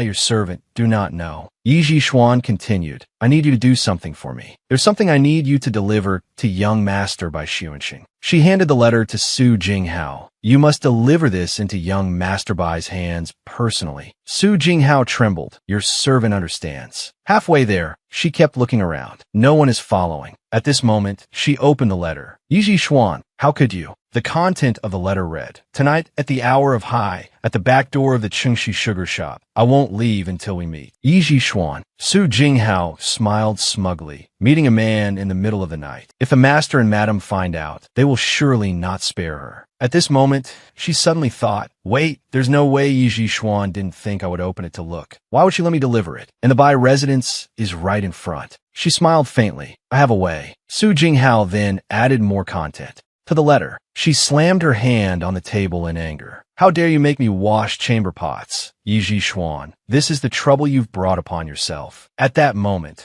over at Yi Qinghua's place, she was crying and rolling around. Mother, you must stand up for me. Yi Zhishuan dared to let a servant treat her master like this. She clearly has no regard for father or you. Du Jiue comforted her. Just rest. I'll go find your father right now. Seeing this, Du Yinrong immediately stopped her. Sister, you can't go. There must be something wrong with this matter. Lu Yuqing was also there this afternoon, but she didn't say anything. Doesn't that mean there's a problem? Du Jiue refused to listen and ran off. What is there to think about? Today, I must teach her a lesson. She then bumped into Wang, who was running in. Du Jiue snapped in annoyance. Which blind servant is this? Wang knelt down. Madam, spare my life. Your servant has an important matter, and that's why I rushed here. Du Jiue scolded. I think you're looking to die. How dare you? Wang held up the letter. Madam, this is a letter that Jinghao delivered. She said it could help Madam deal with Yi Zhishuan. She opened the letter and read aloud. Tonight at the hour of high, I won't leave until we meet. Du Yinrong immediately said, Sister, Yi Zhishuan is meeting young Master Bai tonight. Hearing this, Du Jiue was overjoyed. Excellent, this little bitch has fallen into my hands. At this moment, Yi Qinghua heard this and sat. Up, what? So it was this bitch who took the initiative to seduce Xuanxing. Mother, you must help me. Du Jiue grabbed Du Yinrong's hand. Yinrong, tell me what we should do now? Du Yinrong replied, I'll have someone keep an eye out. If Yi Zhishuan really goes, we'll go and catch them in the act, just in case it's some kind of trap. Du Jiue nodded. We'll do as you say. On the other side, Wang Yi had just walked out of Du Jiue's courtyard. That hurt so much. Lin Peng was monitoring her. She went back to report to Yi Zhishuan. Miss, your calculations were not wrong. Wang, he just left the Jielua courtyard. Madam must have seen the letter. Yi Zhishuan calmly replied, I know. Tell your people to continue keeping an eye on the Jielua courtyard. Let's go to the front hall for dinner. Yi Zhishuan walked past Su Jinghao, who was scrubbing a chamber pot. She smiled wickedly. Yi Zhishuan, I will be here waiting for you to be utterly ruined. In the main hall, several concubines brought food over. Master, the food is here. Yi Zhishuan walked over. Yi Huaizhen immediately asked, Why are you here? Yi Zhishuan said, Daughter wants to have a meal with father. Does that need a reason?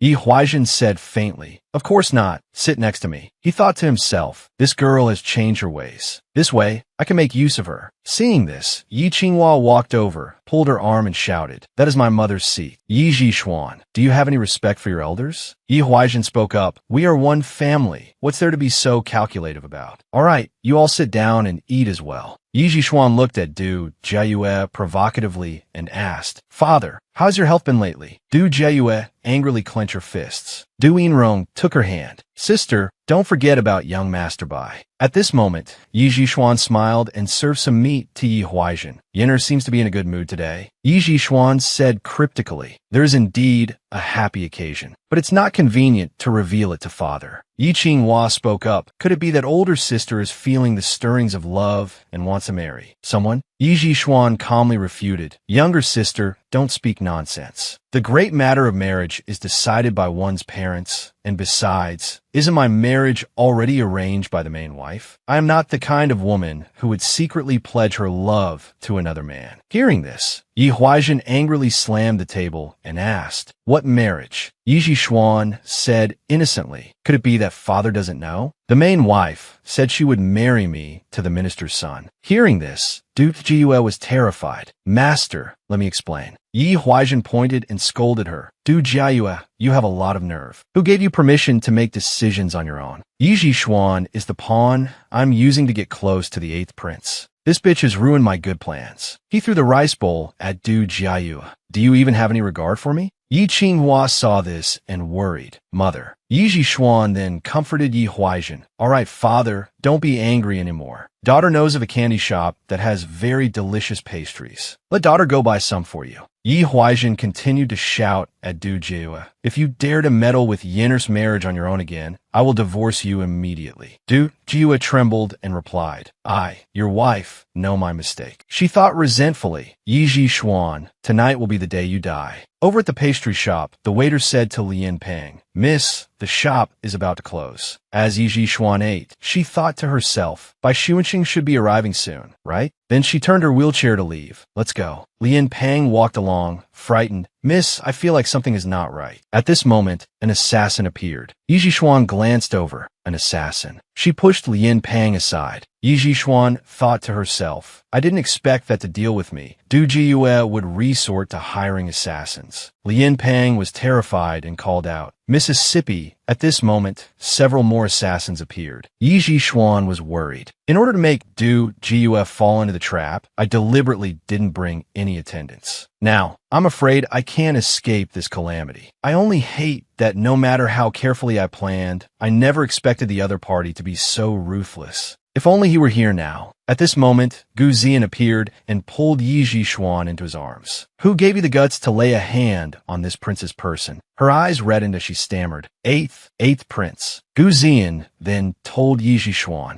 close your eyes. He rushed forward to attack the assassins, to even think of harming her. This prince will make you pay the price. Yi Jixuan thought back. Every time I'm in danger, Gu Ziyan appears like a god descending from the heavens to save me, as if I've gotten used to being protected by him. A moment later, not a single assassin was left alive. Gu Ziyan gently comforted her. It's all right now. Yi Jixuan leaned into his embrace. Thank you, 8th prince. At this moment, Bai Xuanqing appeared. Sister Jixuan, you asked me to come here in the middle of the night. Was it to let me see this scene? Yi Jixuan thought to herself. With a personality like Yi Qinghua's, she could only fall for such a despicable man. Bai Xuanqing approached and said, you dare to play with me. Yi Jixuan then said to Gu Ziyan, Your Highness, could you let me sit down? Gu Ziyan helped her back into the wheelchair. He leaned close to her ear and said, Yi Jixuan, don't you dare tell me this is your lover, or else this prince will break your neck first, then his. Bai Xuanqing stood to the side, shouting incessantly. Yi Jixuan then said, It's the middle of the night, young Master Bai. Why are you here? Bai Xuanqing spoke up. Why am I here? Weren't you the one who invited me? Yi Jixuan asked innocently. Young Master Bai, you must be joking. I am a young lady who is already engaged. Why would I need to ask you out? Hearing this, Gu Ziyan angrily clenched his fists. Engaged? Yi Jixuan, you dare to get engaged behind my back? Yi Jixuan was frightened. About that, Bai Xuanqing suddenly ran over and took Yi Jixuan's hand, saying, Miss Jixuan, ever since I saw you, I've been lovesick day and night, unable to eat or drink. I only hope that Miss can pay attention to me. Look, Miss, I'm wasting away. Seeing this, Gu Ziyan squeezed Bai Xuanqing's hand tightly. He cried out, ow, ow. Gu Ziyan pushed him to the ground. I was wondering who could be so bold. Bai Xuanqing lay on the ground in pain. Gu Zian grabbed his neck and warned him. The son of a mere vice minister dares to touch this prince's woman. Bai Xuanxing stammered an explanation. Eighth prince, please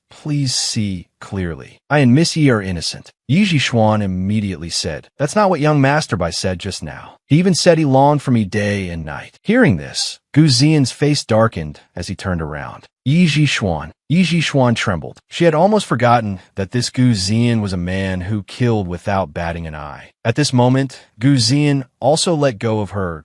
I in the middle of the night. What are you doing running to a place like this? Yi Zhishuan said to him, I'll explain it to you when we get back in a moment. Gu Zian thought to himself, what is this little girl planning now? He then stood to one side. Yi Zhishuan breathed a sigh of relief, glad that she had managed to calm the situation. She said to Bai Junsheng, young Master Bai, aren't you already betrothed to my younger sister? Why have you come looking for me? Bai Junsheng replied, I am not betrothed to anyone. What younger sister? I have never met her. Tonight, it was also a coincidence that I met eldest Miss Yi. Yi Zhishuan glanced at Gu Zian and said, so that's how it is. She thought to herself, Du Jiayue is probably about to arrive, and Gu Zian's presence here is a bit of an obstacle. She waved her hand. Your Highness, come over here. Yi Zhishuan whispered to him. That's how it is. Do you understand? Gu Zian nodded. Just do what you need to do. No matter what happens, this prince will have your back. Yi Zhishuan smiled and said, thank you, your highness. Very quickly, Du Jiu arrived, shouting, my lord, look, I wasn't wrong. This little vixen is actually here meeting a secret lover. I thought it was strange just now. Yi Zhishuan has never taken the initiative to be close to you, my lord. Today, she suddenly wanted to show her filial piety, but it turns out her intention was this. My lord, you've truly been deceived. Seeing this, Bai Junsheng panicked. Sister Zhishuan, this. Yi Huaichen was furious. Yi Zhishuan, you have disappointed me greatly. How could you do something so disgraceful to our family name? Yi Zhishuan continued to feign innocence, saying, Father, why are you here? I just came to buy something and happened to run into young Master Bai. Besides, a few days ago, I was carried back by the 8th prince, and I didn't see Father say anything. Why are you so angry now? Hearing this, Yi Huaichen grew even angrier. Unfilial daughter, you dare to lecture me. Gu Zian stood to the side and smiled, thinking she didn't forget this prince's good points. At least she has a conscience. Yi Huaichen shouted, men, seize this shameless pair and bring them back for me. Bai Junsheng struggled and explained, Marquis, it's a misunderstanding.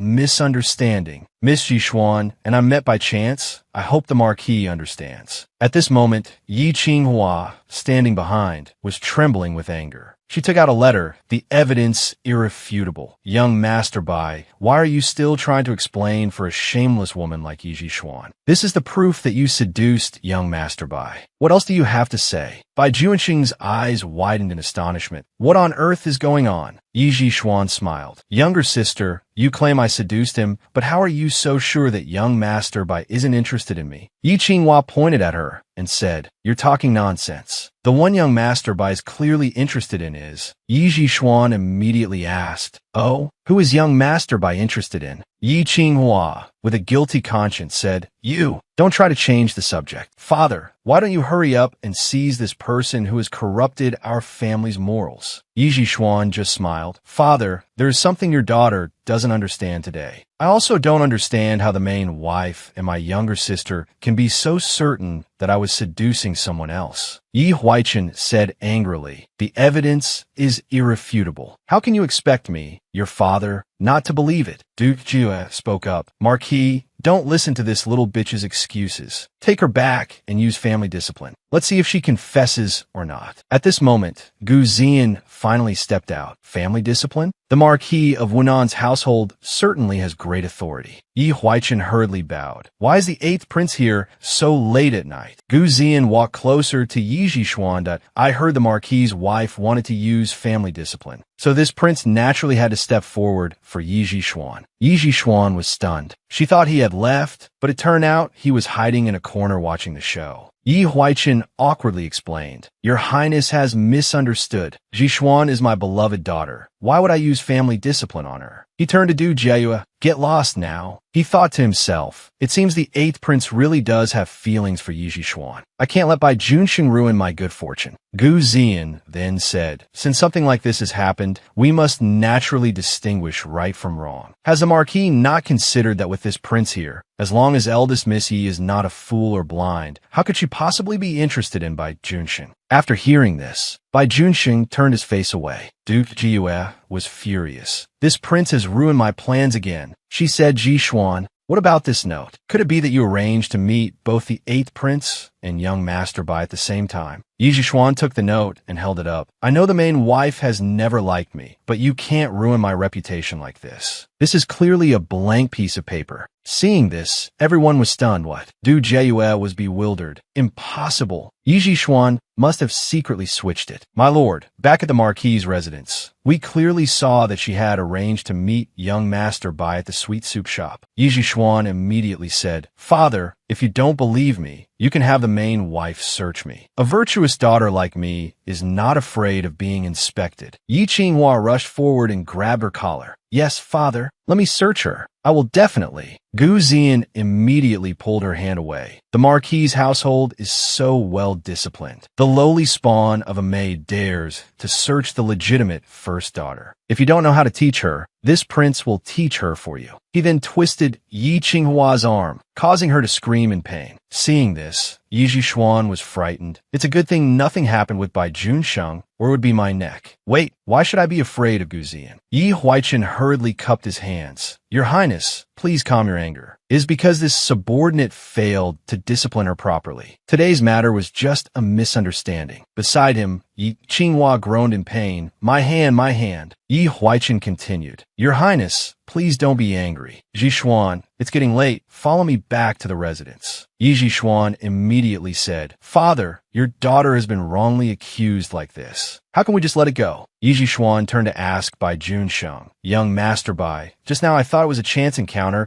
but now it seems you must have come because you received a message, right? Bai Junxing took out a letter and gave it to Yi Zhishuan. Miss, you are not wrong. I did indeed come because I received a letter. This is the one. Yi Zhishuan handed it to Yi Huaichen. Father, look, someone did indeed forge your daughter's handwriting to write a letter to young Master Bai. After reading it, Yi Huaichen was stunned. This. He crumpled the letter and threw it at Du Jiayue. You bunch of fools, daring to use such despicable tricks to harm my daughter. Bai Junxing immediately said. So that's what happened. This young master found it strange. How could a graceful and elegant lady like Miss Zhishuan do something as shameless as arranging a secret meeting with a lover? Now that the truth is clear, Sister Zhishuan, please don't be heartbroken. At this moment, Yi Qinghua recalled, I have already given myself to you. How can you treat me so lightly? Bai Junxing had placated her by saying, Rest assured, in a few days, I will come to your door to propose marriage, so you can enter the gates of my Bai family in glory. Now, Bai Junxing turned to Yi Zhishuan and spoke up. Marquis, please seek justice for Miss Zhishuan. Yi Huaichen immediately said, This is a family matter of this Marquis's household. There's no need to trouble young Master Bai. He thought, You almost ruined this Marquis's good fortune. If it weren't for your father's sake, I would have thrown you to the dogs long ago. He then said to Yi Zhishuan, Regarding today's matter, I, your father, will definitely give you an explanation. I'll have to trouble the 8th prince to escort Zhishuan back to the residence for me. Bai Junxing even extended his hand towards her. Miss Zhishuan, this young master's heart has been beating very fast lately. I hope that tomorrow at Ping'an Hall, you could take my pulse for me. Yi Zhishuan turned her wheelchair and left. I'm afraid not, young Master Bai. Tomorrow's appointments are already full. Of course, the day after and the day after that are also full. As for my younger sister, I'm afraid she is still waiting for you every day, young Master Bai. Hearing this, Yi Qinghua gritted her teeth in anger. Bai Junxing hurriedly denied the connection. Miss Zhishuan, please don't misunderstand. This young master has never met your younger sister. We are innocent. Yi Qinghua was filled with hatred. For the humiliation today, I will one day get my revenge on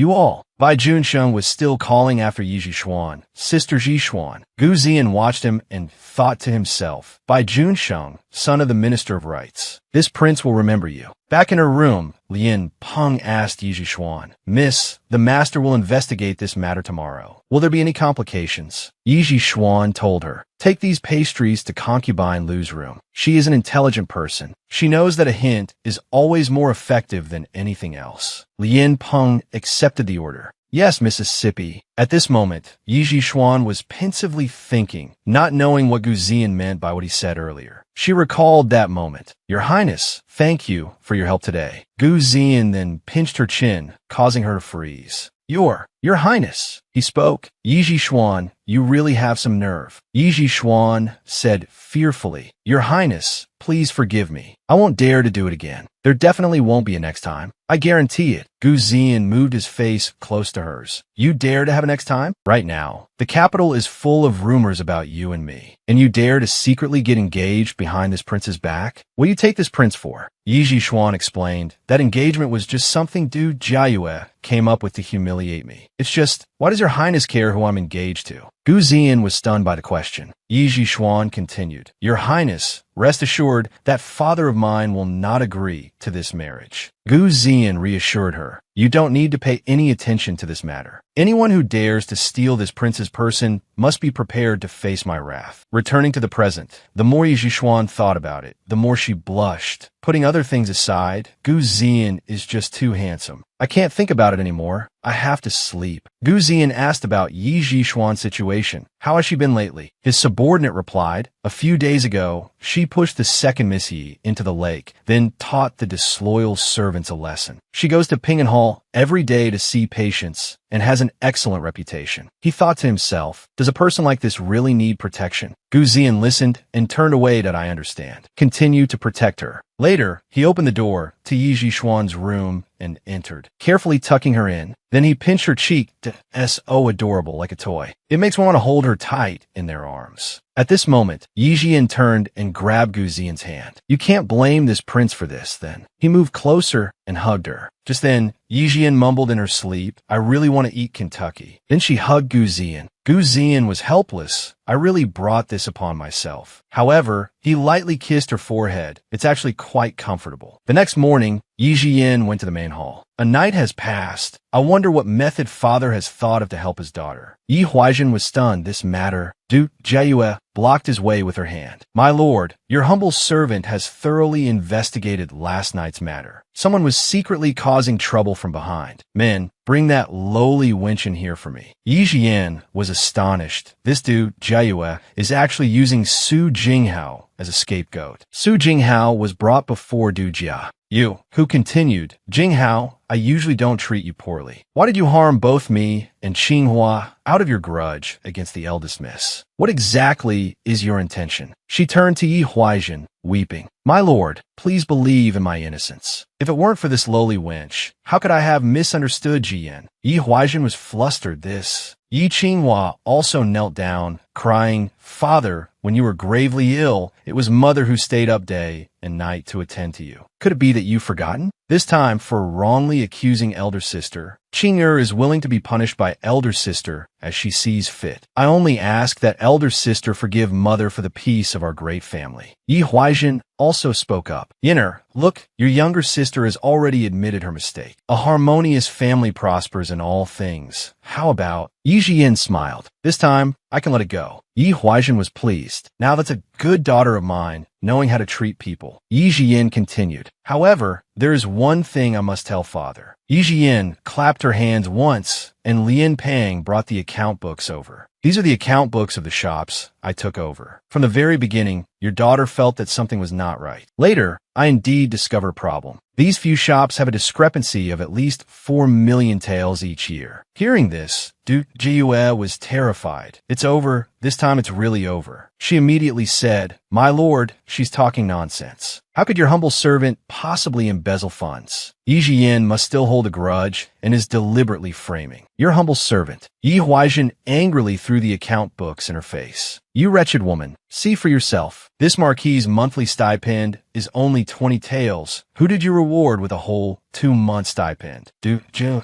said, trembling. My lord, there must be a misunderstanding. My lord, please investigate clearly. Yi Huaizhen was furious. A misunderstanding? The account books are as clear as day. Where do you say the misunderstanding is? Yi Qinghua hugged Du Jiayue and called out, Father, don't you know what kind of person Mother is? How could she embezzle funds? Father, please investigate again. Yi Huaizhen grew even angrier. You shut your mouth for me. Men, drag the second miss out. Without this marquis's order, she is not allowed to take half a step out of her room. Yi Jian's smile confined again. It seems Yi Huaizhen really wants to protect Yi Qinghua. At this moment, Yi Qinghua was being dragged out, screaming incessantly, Father, don't be blinded by that, wench Yi Jian. My mother and I. Du Jiayue looked worriedly at her daughter, Qing. Just then, a familiar voice rang out. The marquis's residence is truly lively today. Hearing this, Yi Jian and Yi Huaizhen both thought, Gu Zian, he's here. Gu Zian walked in. Yi Huaizhen immediately bowed. I was not aware of your highness's grand arrival. Your subordinate failed to welcome you from afar. I hope your highness will forgive me. Gu Zian brushed the dust off his clothes and said, no blame. This prince climbed over the wall, so it's only right that your people didn't see me. Hearing this, Yi Huaizhen was stunned, climbed the wall. Hearing this, Yi Jian burst out laughing. Yi Huaizhen then said, Your Highness, your subordinate is handling a family matter. I invite your Highness to move to the main hall. Gu Zian sat down directly. No need. This prince will just watch from here. I won't disturb the marquis. Please continue. Yi Huaizhen coughed a few times and then gave an order. Take the second miss out. Yi Qinghua was dragged away, struggling constantly. Father, father. Yi Huaizhen continued. As for the madam, lock her in the Buddhist hall. Until this matter is investigated clearly, no one is allowed to bring her food. Du Jiayue kept trying to explain. My lord, your humble servant has been wronged. Yi Huaizhen didn't listen and just ordered, take her away. Yi Jian immediately clapped her hands. Wait, father, your daughter has something else to say. Does father remember why these 2 legs of your daughter were broken? Yi Huaizhen was flustered.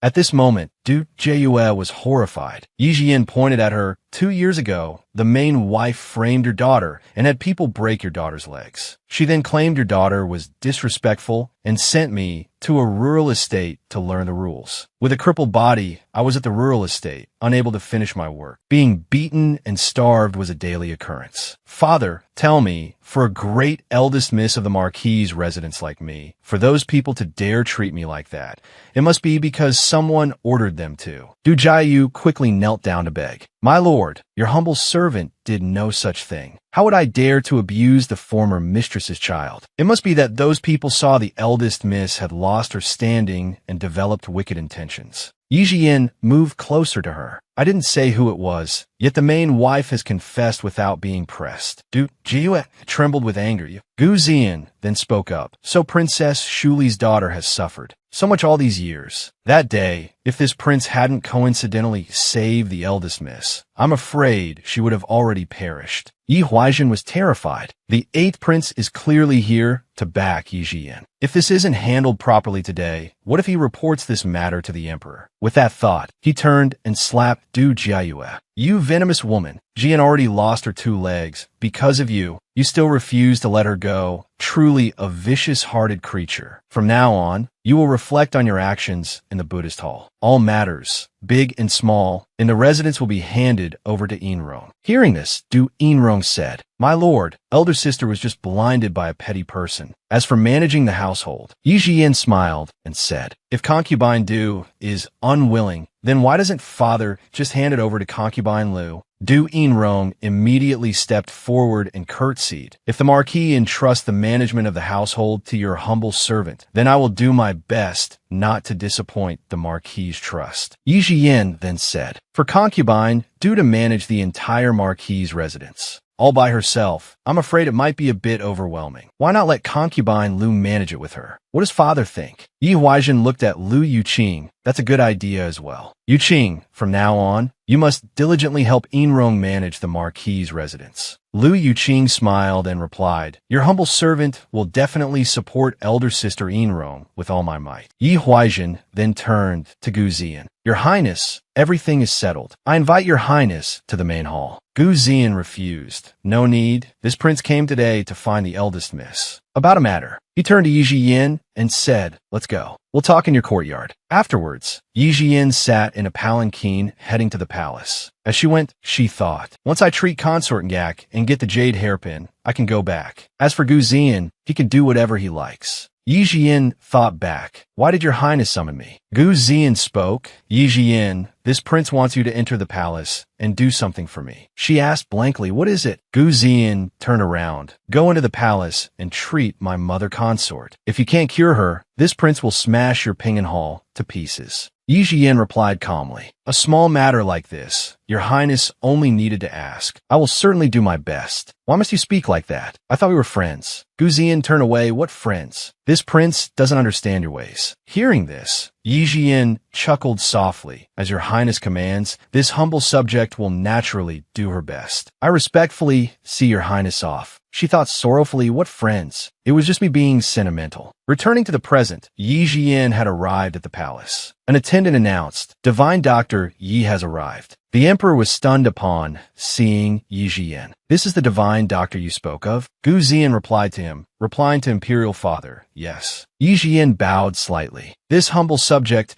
pays her respects to your majesty. The emperor then asked, You are Yi Jiyan, Shuli's daughter? Replying to your majesty, yes. The emperor continued, If Shuli and your maternal grandfather were still alive, you would not have had to suffer like this. However, we have some good news to tell you. Your elder brother has achieved great merit and has been promoted to pacifying general. He will return to court to offer his thanks soon. You siblings can finally be reunited. Yi Jiyan was overjoyed. Is that true? Thank you, your majesty. After Princess Shuli's incident, Yi Jinshin was thrown into the Baining military camp by Yi Huaizhen, only able to return once every few years. The last time the original owner saw him, her legs had not yet been broken. Seeing this, Gu Ziyan smiled faintly. This is the first time I've seen her smile so genuinely. Being stared at, Yi Jiyan felt shy. What are you looking at? You only see me as a pawn for you to command. That's all. The emperor continued. Shuli was our sworn sister. By that count, you should call us maternal uncle. All right, take Jiyan to see your mother consort. Gu Ziyan complied, then said to Lian Peng, Let me. Lian Peng was startled and replied, Yes. Your servant takes her leave. The two arrived at Gu Ziyan's mother consort's place. He said hesitantly, Jiyan, yesterday. Yi Jiyan calmly replied as she lifted the curtain. What about yesterday? If your Highness wants to go smash this commoner's shop, then by all means, go ahead. This commoner's status is low. I don't need your Highness to lower yourself to push my wheelchair for me. At this moment, she lifted the curtain and was astonished. This, truly worthy of a Western Liang princess, so beautiful. Beautiful sister, wait for me. Just then, Gu Ziyan took her hand. Mother consort, your son is here. Yi Jiyan was still in shock. How could such a peerlessly beautiful woman give birth to such an ugly man? I wonder what he looks like under that mask. Consort Ngak said weakly, Ian, don't waste your efforts anymore. Mother consort. Then she coughed continuously. Gu Ziyan was worried. Mother consort, don't speak anymore. Yi Jiyan immediately reminded him, wipe some of it away. Consort Ngak's condition is likely due to long-term qi stagnation. There are also signs of poisoning. Gu Ziyan said as he wiped his hands, just do your best. Yi Jiyan thought to herself, just do my best? Didn't you say you'd smash my shop if I couldn't cure her? Gu Ziyan then said, I'm sorry about yesterday. His hands were clenched tightly. Yi Jiyan was very understanding. His mother is gravely ill for him to speak like that. It must be because he cares too much. However, for this unruly demon king to bow his head and apologize to me, it's actually quite satisfying. Yi Jiyan smiled and then spoke. Rest assured, I never do anything I'm not sure of. Then she took out a syringe. Your ladyship, forgive my impertinence. I need to run a test, so I need to draw your blood. After the test, she looked worried. This poison isn't hard to cure, but her constitution is too weak. If I use a strong antidote, she won't be able to withstand it. If only the smart brain were here, it would be easy. It would surely find another way. Seeing her expression, Gu Ziyan became worried. Is Mother Consort's illness really incurable? Even you have no solution. Yijiga was racking her brain for a solution. Stimulating the liver would directly affect the liver, but consort Gak's health is too weak. A small dose of medicine won't do anything. What to do, what to do, what to do? Just then, a voice rang out. Master, an ancient detoxification formula has been found. Can the medicinal ingredients be prepared according to this method? Yijiga was stunned upon hearing this. Who? At this moment, in the Buddhist hall of the Marquis Wu Nan's residence, Du Jiayue was furious. What? That bitch actually entered the palace to treat consort Gak. What skills does that little bitch have to be able to go to such places? Du Inrong said, while pouring water. Older sister is right. If we let Yijiga cure consort Gak, won't her status in the residence become untouchable for us? Besides, there's still concubine Lu in the residence. The two of them seem to be allies. Du Jiayue then asked, besides telling me these things today, what else do you want to do? Du Inrong's hand trembled. Older sister, what do you mean? Du Jiayue questioned. I'm confined to the Buddhist hall. Who's the one who benefits? She leaned close to Du Inrong's ear. If I fall, won't you be able to rise to the top? Du Jiayue directly slapped Du Inrong. Isn't that right? My good younger sister, the future madam of the house. Du Inrong explained. Older sister, you're wronging me with your words. I've always done everything for you. How could I have such thoughts? Du Jiayue continued. If I know your intentions and haven't eliminated you, it means you're still useful to me. Speak. How do you plan to deal with that bitch? Du Inrong gripped a shard from the teacup. Consort Gak is the consort His Majesty favors the most. If something happens, won't Yijiga be in trouble? As long as consort Gak isn't cured, even if His Majesty doesn't punish her severely, her title of divine doctor will be ruined. We can use a few tricks to get the pharmacy back. Du Jiayue then said. In that case, you go and do it. In consort Gak's chambers, Gu Zian asked worriedly. How is it? What happened? The system's voice rang out. Master, I am your smart brains manager. Only you can hear my voice. If you have any needs, you can speak directly to me. Yijiga immediately asked, can you prepare the medicinal ingredients according to the prescription?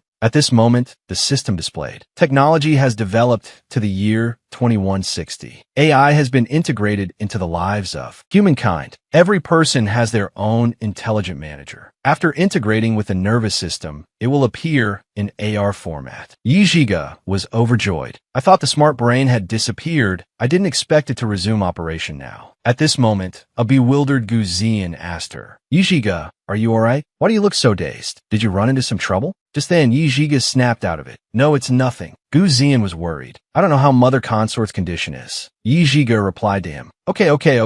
Gu Zian was stunned. Yenner. She then pushed him out. Your Highness, don't disturb my examination. Hurry up and get out. Gu Zian worriedly grabbed her hand. If there's no other way, don't force yourself. Your health is important. Yijiga reassured him. Your Highness, rest assured, I have my own plans. Hurry out and wait for me. She then turned and whispered to the system. Smart Brain, prepare the prescription immediately. The Smart Brain replied, executing command immediately. 5 minutes later, progress complete 99%. A moment later, Yijiga walked out. The Emperor immediately asked, how is Ngakur's illness? Yijiga reported, reporting to your majesty, the illness can be cured. Then she smiled at Gu Zian. He said, even the number one divine doctor of the Liang, Su Jian, was helpless against my mother consort's illness, yet you have a way. Yijiga then said, however, 2 of the medicinal ingredients can only be found at my Ping and Tang. Once my maid brings the medicine to the palace, if her highness takes it daily, she can be fully cured in less than a month. She thought to herself, I should still put on an act. I didn't bring anything with me into the palace this time to avoid arousing suspicion. The emperor was overjoyed upon hearing this and said, Eunuch Jiang, quickly send someone to the Marquis's residence to get the medicine. A moment later, Yijiga fed the medicine to consort Gak. Your Highness, drink slowly. After she finished drinking, Yijiga said, Her Highness has taken the medicine. Let her rest. Her Highness's health is too poor. I can only inject a small amount of the antidote. The emperor was astonished to see this. This thing is actually so miraculous. Yijiga then said, Your Majesty, if you are not at ease, please invite an imperial physician to examine her. The imperial physician beside them proactively said, This humble servant requests to take Her Highness's pulse. He looked down on Yijiga. A cripple dares to call herself a divine doctor, not afraid of losing face. Yi made way for him. I'll have to trouble the imperial physician. After taking her pulse, he was astonished. The pulse is stable. The toxicity in her body has been reduced by half. He turned back and asked, was this really just from one bowl of medicine? Yi said confidently. His Majesty and the 8th Prince saw it with their own eyes. It cannot be fake. Gu Ziyan was secretly pleased. Looking at Imperial Physician Song's expression, it seems Mother Consort is showing good improvement. She did not disappoint this prince. The Emperor then said, we ask you, how is Consort and Gak's health now? Imperial Physician Song replied, reporting to your Majesty, this is truly joyous news. Consort Ngak is indeed showing good improvement. I believe that as long as she follows the Divine Doctor's prescription, she will be fully cured. Divine Dr. Song then turned to ask Yi Zhiga, Divine Dr. Yi, I wonder if you would like to join the Imperial Medical Academy? This old servant's position as head can be completely yielded to you. At this moment, Yi Zhiga looked at Gu Ziyan with amusement. Gu Ziyan smiled. Thank you. The Emperor said joyfully, someone bestow a reward. After that, the Emperor left. Gu Ziyan bowed, respectfully seeing off Father Emperor. After the Emperor left, Gu Ziyan ordered the servants, all of you may withdraw as well. Gu Ziyan smiled and thanked Yi Zhiga. Thank you. Yi Zhiga blushed. Didn't your highness already thank me? She then asked, the Bai residence burning down, was that done by people you sent? Bai Juanqing's burns are not light at all.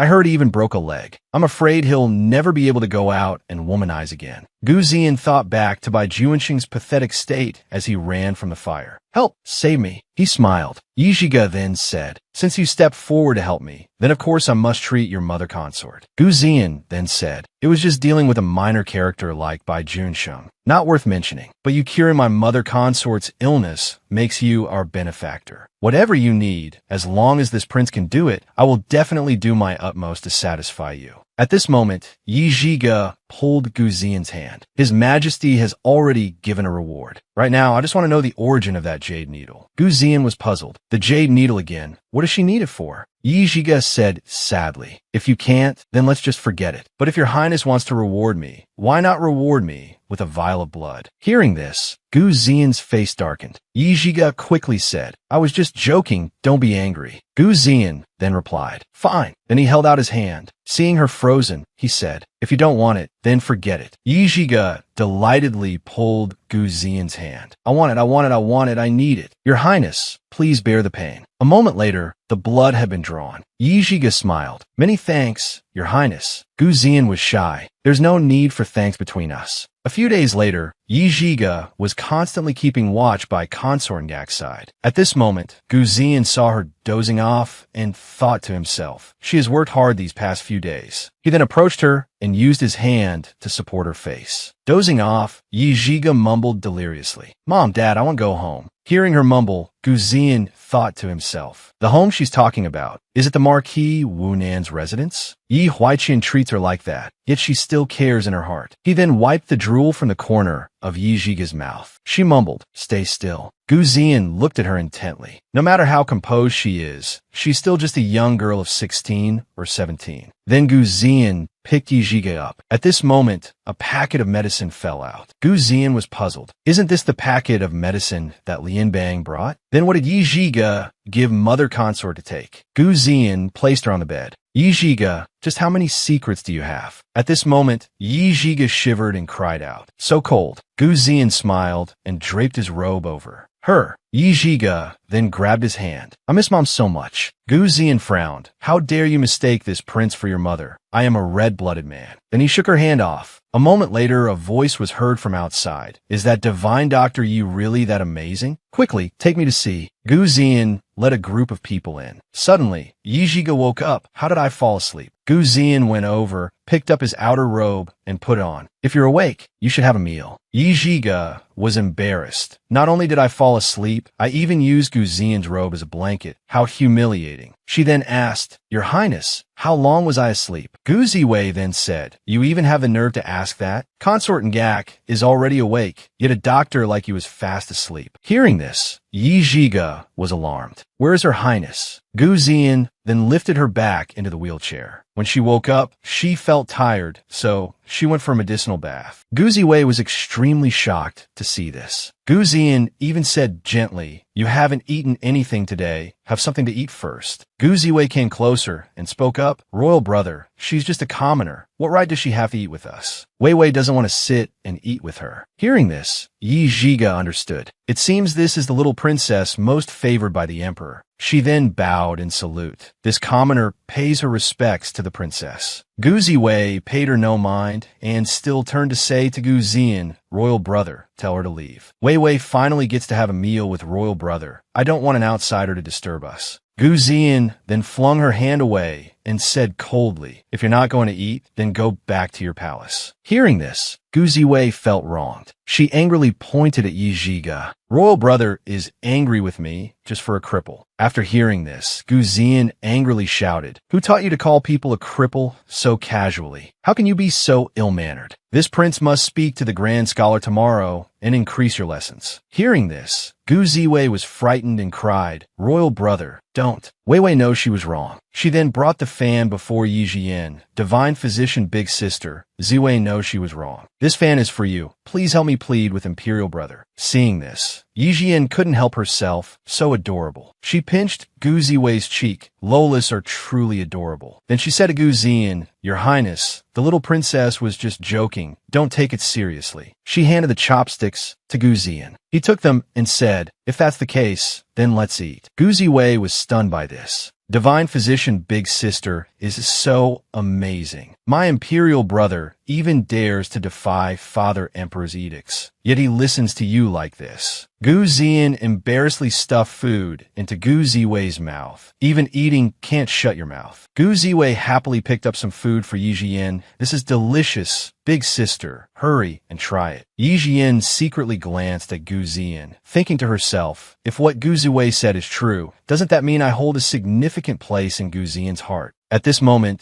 Gu Ziyan took out a box and set it down. Yi Zhiyan asked, startled, "Your Highness, this is..." Gu Ziyan replied, "What you wanted." He then opened the box. Yi Zhiyan was stunned. A jade hairpin. She said joyfully, "Your Highness, can you give this jade hairpin to me?" Gu Ziyan then asked, "Is it that important to you?" Yi Zhiyan nodded. He then stood up. "This lord has brought it here. If you want to take it, then take it." Yi Zhiyan wiped her hands and gently picked up the hairpin. "Your Highness, what is the origin of this hairpin?" Gu Ziyan replied, "It's a tribute from Beimin." Yi Zhiyan thought to herself, Beimin. Yi Jianshun was stationed in the Beimin kingdom for many years. Perhaps there will be some progress when he returns. Seeing this, Gu Ziwei also brought over jewelry to give her. "Divine physician big sister, you like hairpins? I have many. You can choose as you please." Yi Zhiyan stroked the little girl's cheek and said, "Thank you for the princess's kind intentions. This servant only needs this one." Gu Ziwei then said, all right, divine physician big sister, if you want anything, just send someone to tell me. I'll ask my big brother to give it to you." Yi Zhiyan smiled. Okay.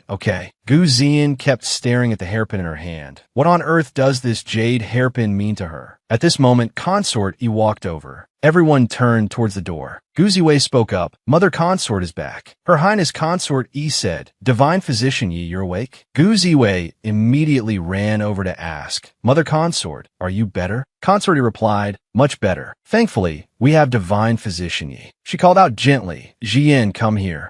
Yi Zhiyan immediately bowed in greeting. Zhiyan pays her respects to her Highness Consort Yi. Consort Yi took her hand. "This palace heard from Yenner that you saved this palace." Yi Zhiyan replied, "To be able to help your Highness is this servant's fortune." Consort Yi waved her hand slightly. "This palace has prepared some rewards for you. Someone bring them." Yi Zhiyan immediately tugged at her sleeve. "Wait." Gu Ziyan immediately asked, "What's wrong?" Yi Zhiyan pointed at the clothes and said, "Her Highness Consort Yi, has anyone touched this outfit?" She sniffed it lightly, a spicy and slightly bitter smell, like taji grass. Consort Yi asked back, "Is there something wrong?" Yi Zhiyan said, "The medicine your Highness is taking is an extremely cold substance. But I smell taji grass on your Highness's clothes. The clash of hot and cold is not beneficial to your Highness's health at all." Hearing this, Gu Ziyan immediately shouted, "Who is so audacious to dare harm Mother Consort right under this lord's nose?" The servant girls knelt down in fear. Gu Ziyan angrily ordered, "Men, take them all away for harsh interrogation. We must find the person behind this." The palace maids were terrified upon hearing this. Yi Jian immediately pulled his hand. Your Highness, calm down. Perhaps I know who caused this. Not many people know about the medicine your Highness is taking. Besides those in the palace, there's only Lianbong, who went to get the medicine on my orders. Hearing this, Lianbong knelt down in fear. Miss, Lianbong didn't do it, Gu Ziyan said coldly, and then Yi Jian gently patted Lianbong's head. Of course it wasn't Lianbong. I trust her, but when she was getting the medicine, she must have been noticed by someone else. Your Highness, if I couldn't cure Her Highness Consort Yi, would this crime be enough for me to die 10,000 times over? Gu Ziyan understood. You're saying? Yi Jian continued. It seems the news that I could cure Her Highness has spread, making someone restless. Yi Jian then turned to Consort Yi, clasped her hands, and apologized. Today's matter is my fault for implicating Your Highness. Please rest assured, Your Highness. As long as I'm here, I guarantee you will recover quickly. Consort Yi then said, then I'll leave everything to Divine Physician Yi. This palace will go back to rest and change. Yinner, arrange a place for Divine Physician Yi to rest. That night, Yi Jian angrily slammed a cup on the table. It seems I've underestimated Du Jiayue. She can still cause trouble while locked in the ancestral hall. If she's in such a hurry to die, then I'll just have to send her on her way. I haven't even had time to study my AI brain yet. How do I summon it? At this moment, the AI brain appeared. Master can issue commands like, AI brain, check today's weather. Yi Jian was overjoyed. I can't believe the AI brain transmigrated with me. But check today's weather sounds so weird. She then commanded, AI brain, transform into Gu Ziyan's appearance. The AI brain immediately took on Gu Ziyan's form. Does Master have any instructions? Yi Jian smiled and said, call me Papa. The AI brain immediately asked, does Papa have any other commands? Yi Jian burst out laughing in amusement. Gu Ziyan calling me Papa, this is too awesome. Say Gu Ziyan is an idiot. The AI brain repeated, Gu Ziyan is... At this moment, its eyes turned red. Malicious intent detected within a 10-meter radius. Activating high-level defense mode. Master, please be careful. Please be careful. Yi Jian was alarmed. Gu Ziyan. She immediately got onto the bed and said hurriedly, quick, quick, quick, you disappear quickly. At this moment, Gu Ziyan walked in with a dark expression. Yi Jian quickly reverted to the appearance of a gentle, virtuous lady. Gu Ziyan walked over and said, Yi Jian, if you have the guts, say that again. She coughed lightly that I'm dead. He must have heard me call him an idiot. She then dangled her feet and said, Your Highness's habit of breaking into a lady's room in the middle of the night really can't be fixed, huh? Gu Ziyan noticed her feet and leaned in close. Don't you know that if a man sees your feet, you'll have to follow him for the rest of your life? Hearing this, she blushed and quickly pulled her feet back to cover them that I was sleeping in my own room. Your Highness barges in here and blames me for being shameless. She said shyly, besides, even if I wanted to follow you for life, doesn't your Highness not want a woman who has been touched by another man? Hearing this, Gu Ziyan smiled and asked, You want to marry this lord? Whether you've been touched by another or not, this lord will have to check for himself to know. Hearing this, Yi Jian was dumbfounded. That's not the point. She said, Your Highness is overthinking it. Jian doesn't want to marry anyone yet. Gu Ziyan then asked, Why pretend? Your legs have clearly recovered. Yi Jian thought to herself. As expected, he found out. She said, feeling wronged. Does this mean that when my legs were crippled, I had no right to love or marry anyone? Gu Ziyan was flustered after hearing this. This lord didn't mean that. Yi Jian smiled and asked back, Then what did your Highness mean? Gu Ziyan frowned. You dared to tease me just now. Yi Jian laughed and replied, I didn't say anything just now. What about it? Could it be that your Highness wants to kill me, your benefactor, just because you're momentarily unhappy? Gu Ziyan leaned in close and lifted her chin. You think this lord wouldn't dare? Yi Jian replied, If your Highness doesn't want to kill me, then don't threaten me like this. Gu Ziyan asked, You're not afraid of me? Yi Jian pushed his hand away and said calmly, I am, but if you wanted to kill me, you would have done it long ago. Besides, this isn't the first day I've been this bold. At this moment, she touched her chin and said in a low voice, Was this guy born in the year of the bear? His hands are so big. Gu Ziyan heard it and coughed lightly. Yi Jian then asked, Did your Highness come here in the middle of the night for a reason? I came here in the middle of the night because I want to know about Mother Consort's matter today. Yi Jian continued, As for for this matter, your highness can just leave it to me to handle. After all, the person behind this wanted to harm me, which is why they schemed against her highness. Gu Ziyan nodded slightly. All right, if it's too difficult, tell this lord. Also, this lord came to remind you to be careful in the palace. I can't always be by your side to protect you. Yi Jian asked back, what do you mean? Gu Ziyan then hugged Yi Jian,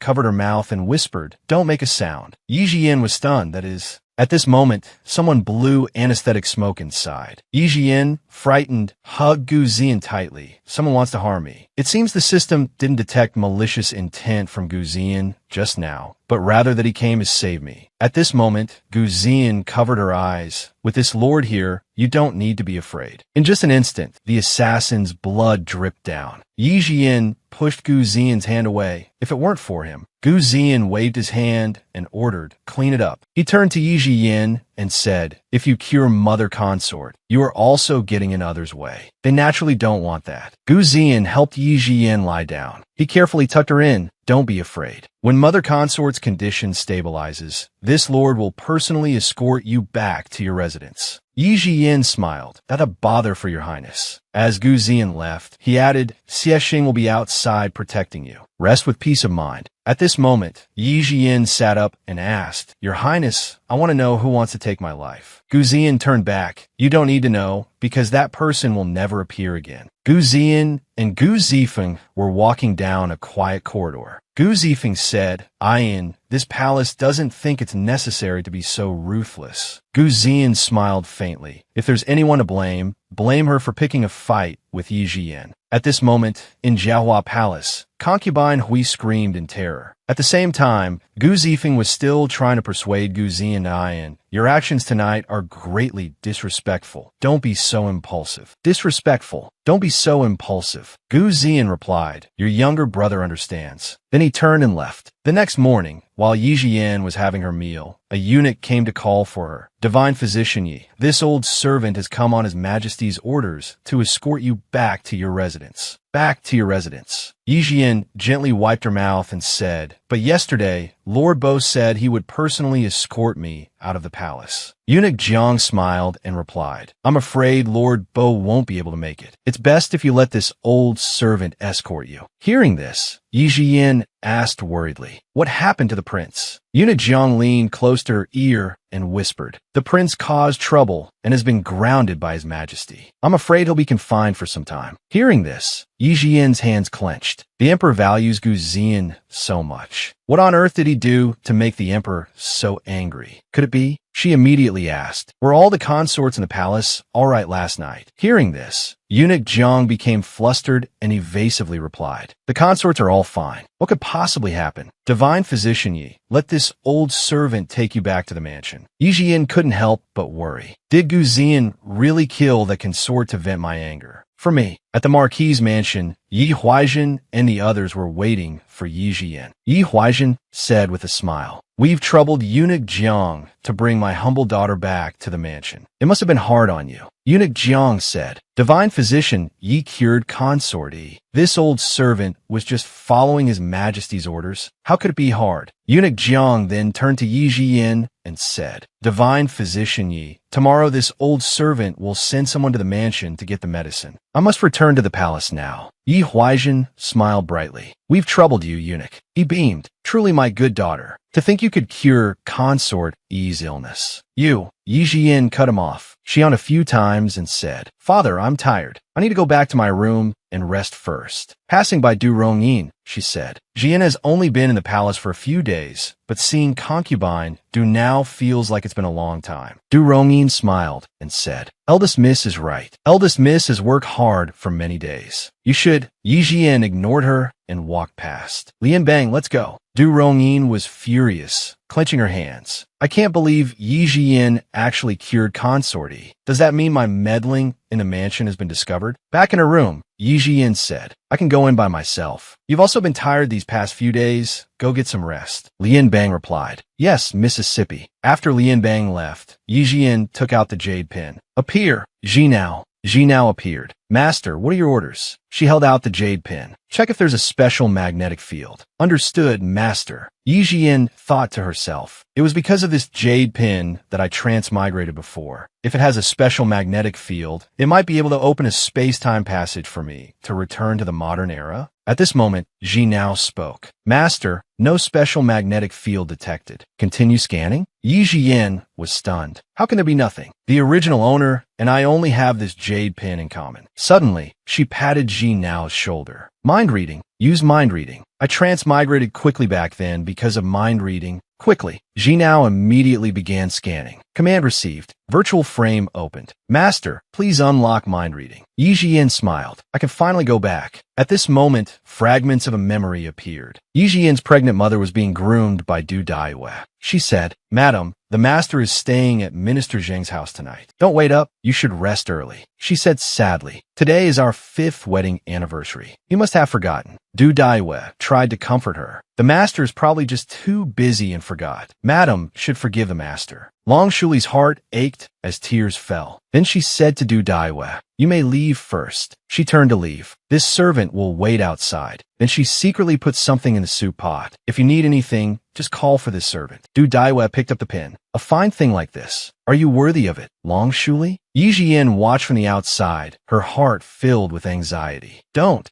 fall asleep. Don't harm my mother. A moment later, an ugly man ran up and called to Du Daiyue. My darling, I'm here. He hugged her. My little sweetheart, big brother missed you to death. Du Daiyue replied, you're awful. Don't forget why this servant asked you to come. Today, Princess Shuli is up there now. She won't wake up until tomorrow. He even gave her a kiss and said, don't worry, big brother will definitely handle it properly for you. Then he turned to go inside. Little beauty, big brother is here. Du Daiyue smiled smugly. Long Shuli, you're finished. Yi Jian watched, furious. Du Daiyue, your scheme runs so deep. Ji Nao, turn it off. The screen closed. Yi Jian fell into deep thought. I thought having the jade pin meant I could find my way home. I never expected to find this memory instead. She said to the original owner, rest assured, before I go back, I will avenge your mother for you.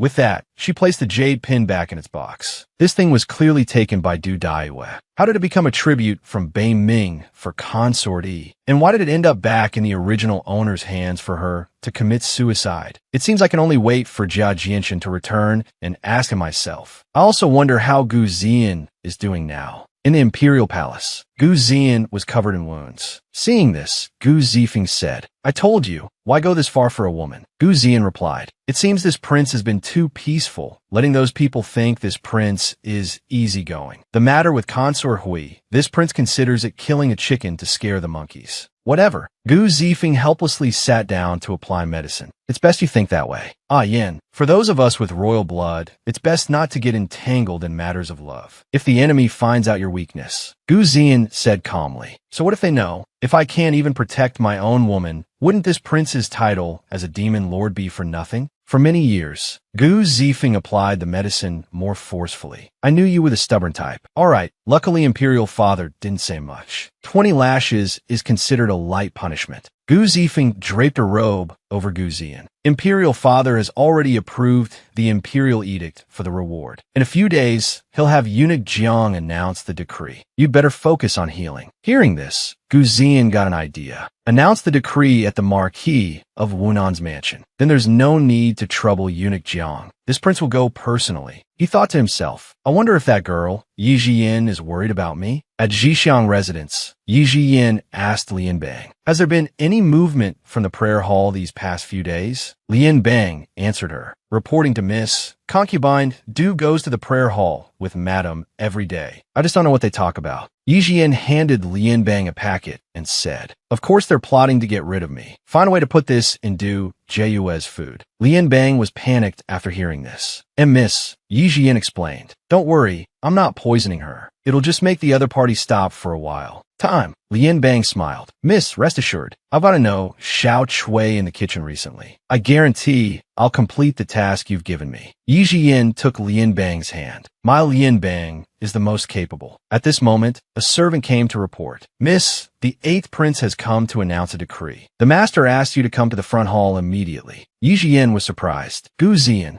He's all right. In the main hall, Yi Huaizhen bowed. We've troubled your highness by making you wait. Jian is on her way. As soon as Yi Jian stepped in, she was scolded by Yi Huaizhen. What's with you being so slow? Get over here now. She ignored him and looked at Gu Ziyan. All his limbs are intact. It seems he's fine. Gu Ziyan held out the imperial edict. Yi Jian received the decree. Yi Jian bowed. This humble daughter receives the decree. Gu Ziyan read the edict. By the grace of heaven, the emperor proclaims, the maiden of the Yi family, Jian, whose miraculous hands bring back the spring, is commended for curing consort Yi. She is rewarded with a plaque personally inscribed by me, 1,000 taels of silver, 5 pairs of jade ruby, 1 South Sea pearl, 3 100-year-old ginsengs, and 10 100-year-old lingji mushrooms. Impossible. Du Rongyin grew even more worried. Consort Yi's illness was incurable for many years. How could Yi Jian alone cure it? At this moment, Gu Ziyan approached Yi Jian. Give you thanks. She took the imperial edict. This humble daughter accepts the decree and gives thanks. Yi Huaizhen thought gleefully. Now that Yi Jian has cured the emperor's most favored consort, her future glory and wealth will be limitless, a steady rise in status. I truly look forward to it. Gu Ziyan then said, this prince has already had people move the rewards into your courtyard. If there's nothing else, this prince will take his leave. At this moment, Yi Jian grabbed his hand. Leaving so soon? I still have something to ask you. Hearing this, Gu Ziyan smiled faintly and replied, in that case, let this prince walk you back, and the two of us can.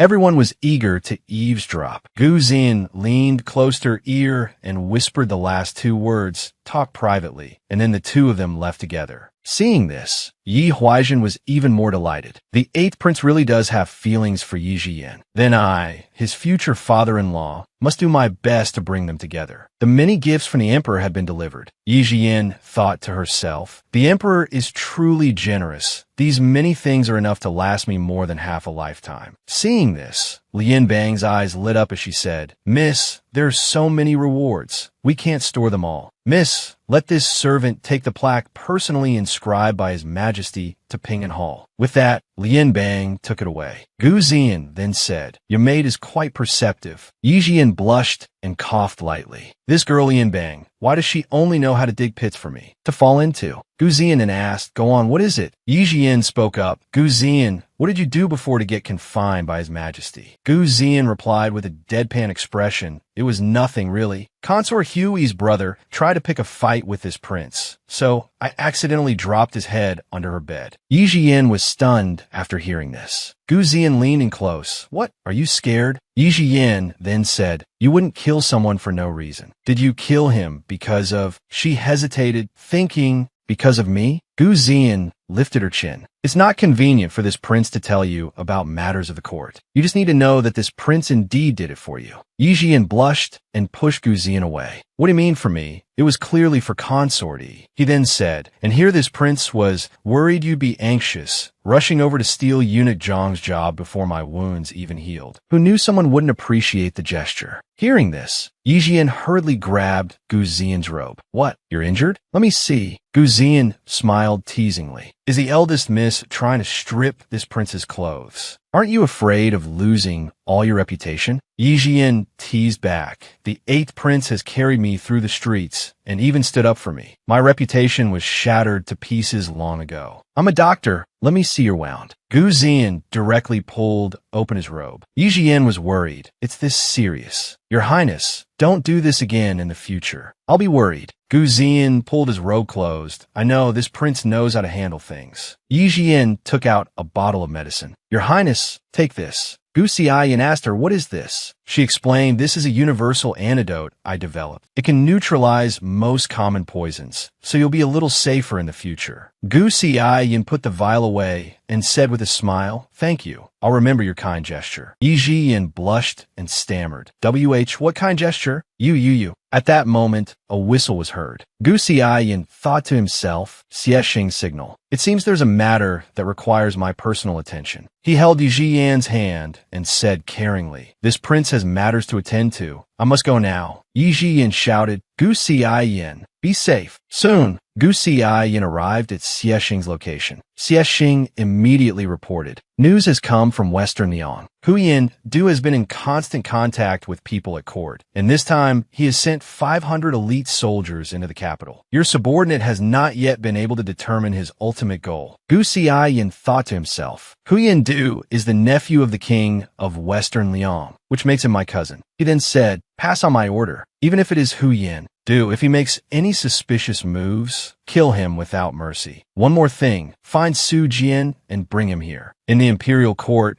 the ministers were arguing. Your Majesty, the war situation in the northern Ming is currently unstable. We truly should not stir up another conflict. Another person refuted, Your Excellency, what you say is not right. In just 2 years, the Jing'an Kingdom has requested a marriage alliance 3 times. Our court has already married off 2 princesses. If we agree again this time, what would our dynasty's military prestige be? Another person objected, but the national treasury is currently empty. There are floods in the south. How can we support the soldiers on the front lines? A marriage alliance is the measure with the least losses. The emperor then shouted, Stop arguing. Yenner, what do you think? Gu Xiaoyan spoke up, reporting to Father Emperor, Your son believes that now is not the time for war. The emperor said with a headache, the national treasury is empty. If we go to war, the common people will be the ones to suffer. But if we agree, where will be the face of Great Liang? Yi Huaijin then spoke up, reporting to your Majesty, This humble servant has something to say. Hearing this, Gu Xiaoyan glanced at him. The emperor replied, Beloved subject, speak. Yi Huaijin wiped the sweat from his face. Just now, Lord Li said, Indeed, a marriage proposal is the best solution right now. However, marrying off 3 princesses in 3 years is not a common matter. After hearing this, the emperor became angry. We asked you for a solution, not this nonsense. Yi Huaijin quickly said, Your Majesty, please calm your anger. In this servant's opinion, for this marriage proposal, Your Majesty could adopt a noble lady from the capital as a foster daughter and marry her off. Gu Xiaoyan glanced at the old man. What is this Yi Huaijin planning? At this, everyone began to discuss. If so, we can make peace without having to marry off a princess, and it would also dampen Jing'an's spirit. It's truly a good solution. But which family should the foster daughter be chosen from? At this moment, Yi Huaijin knelt down. Your Majesty, if you do not mind, this humble servant is willing to let his daughter marry in the princess's stead for the alliance. Hearing this, everyone praised him. Lord Ye's selflessness is truly an example for us all. Lord Yi truly has this subordinate's admira. Tyrant, seeing this, Gu Xiaoyan cursed inwardly. Yi Huaijin, you are truly shameless. He said to the man, I wonder which daughter Lord Yi intends to offer. As this prince knows, the Yi family's eldest young miss is a disabled person. Yi Huaijin smiled faintly. Since it is for the sake of Great Liang's marriage alliance, it must naturally be the legitimate daughter. For Great Liang, Jian will have no complaints. It seems the 8th prince truly has Yi Jian in his heart. Otherwise, with his personality, he certainly would not have said anything. Gu Xiaoyan was furious. Well done, Yi Huaijin. You dare to plot against this prince. Gu Xiaoyan then said, Father Emperor, I'm afraid the eldest miss of the Yi family is not an option. The emperor asked why. Gu Xiaoyan explained, Your son and she have secretly pledged our lives to each other. I was planning to ask Father Emperor to grant us marriage next month, but now I have no choice but to speak up. I asked for Father Emperor's blessing. Hearing this, Yi Huaijin feigned surprise and exclaimed, What? The old man rejoiced inwardly. It seems my future glory and wealth are secured. The emperor then said, Yin, a great matter like marriage is not a joke. Gu Xiaoyan quickly knelt down. Your son has admired the eldest young miss for a long time. I beg Father Emperor to grant our wish. The emperor was helpless. If you are so insistent, then we shall agree. Gu Xiaoyan was overjoyed. Thank you, Father Emperor, for your approval. At the Marquis's residence, a pleading voice could be heard from inside. Marquis, please reconsider. Marquis, the matter of the marriage alliance. Outside, Yi Jian was bewildered. A marriage alliance? Isn't that a matter for the imperial family? What does it have to do with the Yi family? Stepping inside, she asked, What is going on here? Yi Huaijin was delighted. Jian, you're here. Come quickly. I have good news to tell you.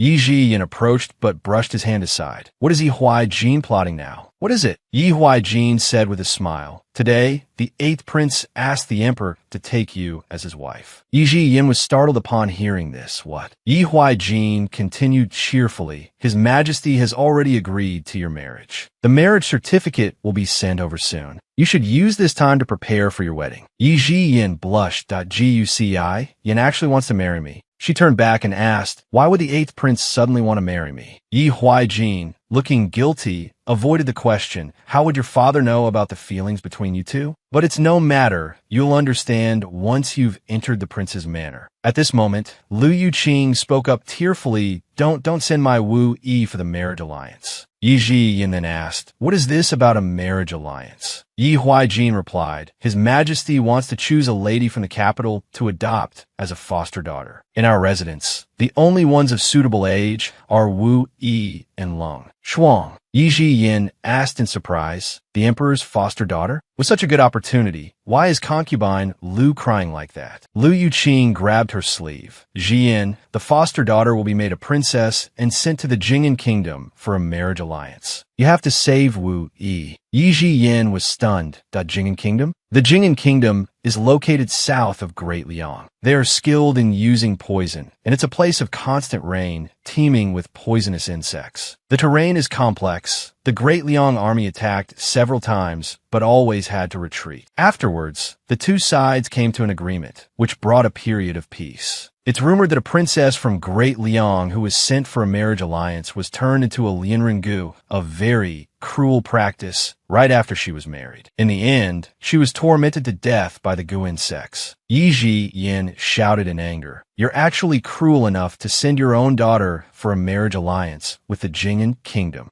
Yi Huaijin angrily threw a teacup. Insolent. Is it your attitude towards your father? Seeing this, Yi Wu Yi and Yi Lung Shuang trembled. Yi Huaijin continued, This marquis has already decided on this matter. You just need to wait peacefully for your wedding. Yi Jiyan thought to herself, a person like this is not worthy of being a father. At this moment, Lu Yuqing pulled her sleeve again and said, Jiyan, please save Wu Yi. Wu Yi cannot go for the marriage alliance. Du Rong then spoke up, Concubine Lu, what is the meaning of this? The 4th young miss is noble. So, does that mean the 3rd young miss must go for the marriage alliance? The madam committed a crime, but Lung Shuang is innocent. Isn't what you're doing unfair? Lu Yuqing said angrily, It was you. Wasn't it you who said that to the master? Just because you only have one son, you can push someone else's child into a pit of fire. Du Rong smiled. What does my dear sister mean by that? I'm only thinking of the master and the marquis's residence. At this time, Yi Lung Shuang kept muttering, No, I don't want to go for the marriage alliance. She suddenly felt dizzy and screamed. Yi Wu Yi asked worriedly, 3rd sister, what's wrong with you? Someone shouted. Someone, the 3rd young miss, has fainted. At this moment, a group of people rushed in.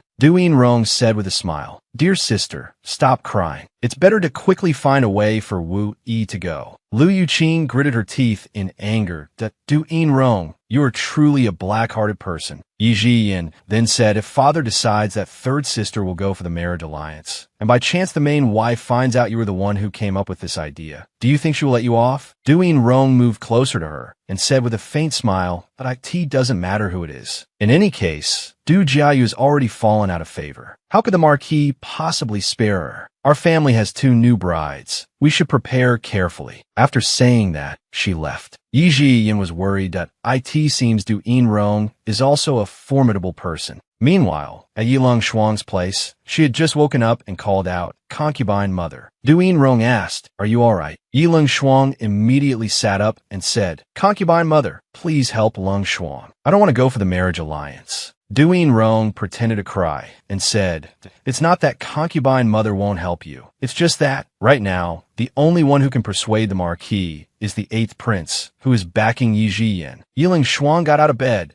I'll go beg her. I'll ask eldest sister to save me. Du Rong pulled her back and scolded, Foolish. Who caused your mother's current situation? Besides, she's on good terms with Lu Yuqing now. Only by pushing you to go for the marriage alliance can she save Yi Wu Yi. Actually, there's one way. Du Rong smiled, then took a hairpin from her hair and handed it to Yi Lung Shuang. The only way out now is to ruin your face to escape this fate. Yilong Shuang covered her ears and screamed, No, I don't want to. If this face is ruined, who can I marry? How can I ever leave this place? Duyin Rong continued, Ruin your own face, and you can save your life. If you marry into the Jing'an kingdom, the only path is to be tormented to death. Choose for yourself. Yilong Shuang tremblingly took the hairpin. Why? Why does it have to be me? Duyin Rong smiled and turned away. If you must blame someone, blame Yi Yin for being capable. While your concubine mother can't plead for you like she can. Yilong Shuang cried a river of tears. Old man heaven, you are so cruel. She raised the hairpin high. You gave me the status of a legitimate daughter. So why did you give me a life worse than a dog's or a pig's? Like this. Duyin Rong smiled smugly. At this moment, a scar ran across Yilong Shuang's face. She pleaded in pain. Concubine mother, it hurts so much. Concubine mother, save me. Duyin Rong held her hand and said, Remember, what you've received today is all because of Yi Yin. If it weren't for her, the one going for the marriage alliance would be Yi Wu Yi. Their deep sisterly bond is what caused you to be disfigured. You must remember this grudge. Hearing this, Yilong Shuang screamed in anger, Why Yi Yin? For this grudge of disfigurement, one of us must die. At the Jiluo courtyard, Yi Huaijin was scolding angrily. What were you thinking? Even if you didn't want to go for the marriage alliance, you couldn't do something so stupid. How can you be married off looking this disgusting? Even the pig butcher in the market wouldn't want you.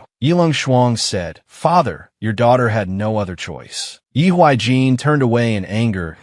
As expected of that foolish woman, Du Jiayu's daughter, just as stupid. At this moment, Yi Yin walked in. Yi Weisin called out, "Why child, you're here." He smiled and walked up to her. The prince's manor will be sending someone with a wedding agreement shortly. You're about to be married. You shouldn't be looking at such bloody scenes. Yi Yin said coldly, "There's no need for father to worry." Hearing this, Yilong Shuang thought to herself, "This display of father-daughter affection of yours is built upon my corpse. Yi Yin, I will not let you go." At that moment, Yi Yin took out a medicine bottle from beside the bed. "Third younger sister, this is a scar-removing medicine I developed. Wait until the wound scabs over. Apply it 3 times a day. If you're willing to use it, I guarantee there won't be any scars left." Yilong Shuang knocked the bottle over.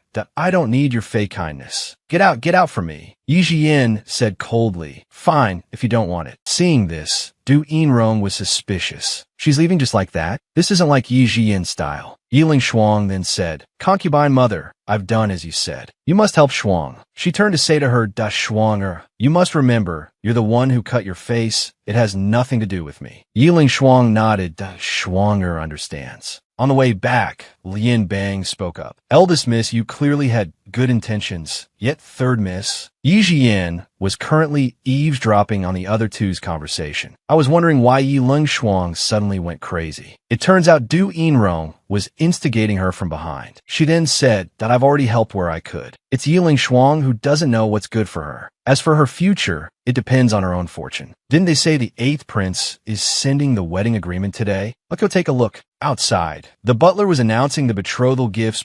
600 mu of fine land in the capital's outskirts, 1 courtyard house in the east, 3 medicine shops on West Street, 5 rice houses. Seeing this, everyone started gossiping. The 8th prince is so generous. Who can compete with that? I wonder if it's a blessing or a curse for the Yi family's crippled eldest miss to actually marry the 8th prince. Seeing this, Yi Weisin's eyes lit up. "Silver. So much silver. It's all this marquise." Lian Bang stammered, "Miss, are all these gifts from the prince?" Yi Yin was also stunned. What is Gu Xian doing? Such a grand display. The butler walked over and handed the list to Yi Yin. "Miss Yi, these were all prepared for you by the prince. The prince has instructed that eldest miss, you must receive them personally." Seeing this, Yi Weisin cried internally. Yi Yin is receiving them personally, so those things have nothing to do with me. My silver, my treasures. Yi Yin then said that I also have dowry items to give to the prince. It just so happens that there are many of you here today, so take them with you. Ding Jian said worriedly, "Eldest miss, I'm afraid that's not appropriate." Yi Yin said, What's appropriate or not. Follow me. She waved her hand slightly. It's all here. Take it away. The list. Lian Bang, want to find the imperial edict from last time. Lian Bang replied, yes, Mississippi. Seeing this, the old man knelt down. Eldest miss, this is not right. How can imperially bestowed items be given to others? This is a great disrespect. Yi Jian asked innocently. But once I marry into the prince's manor, I'll be a person of the prince's manor, right? I'm just sending my things over in advance. Is that not allowed either? She waved her hand. All right, move them. Seeing this, Yi Weisin was furious. Yi Jian, that spendthrift. My money, my treasures. At night, while Yi Jian was bathing, Lian Bang said,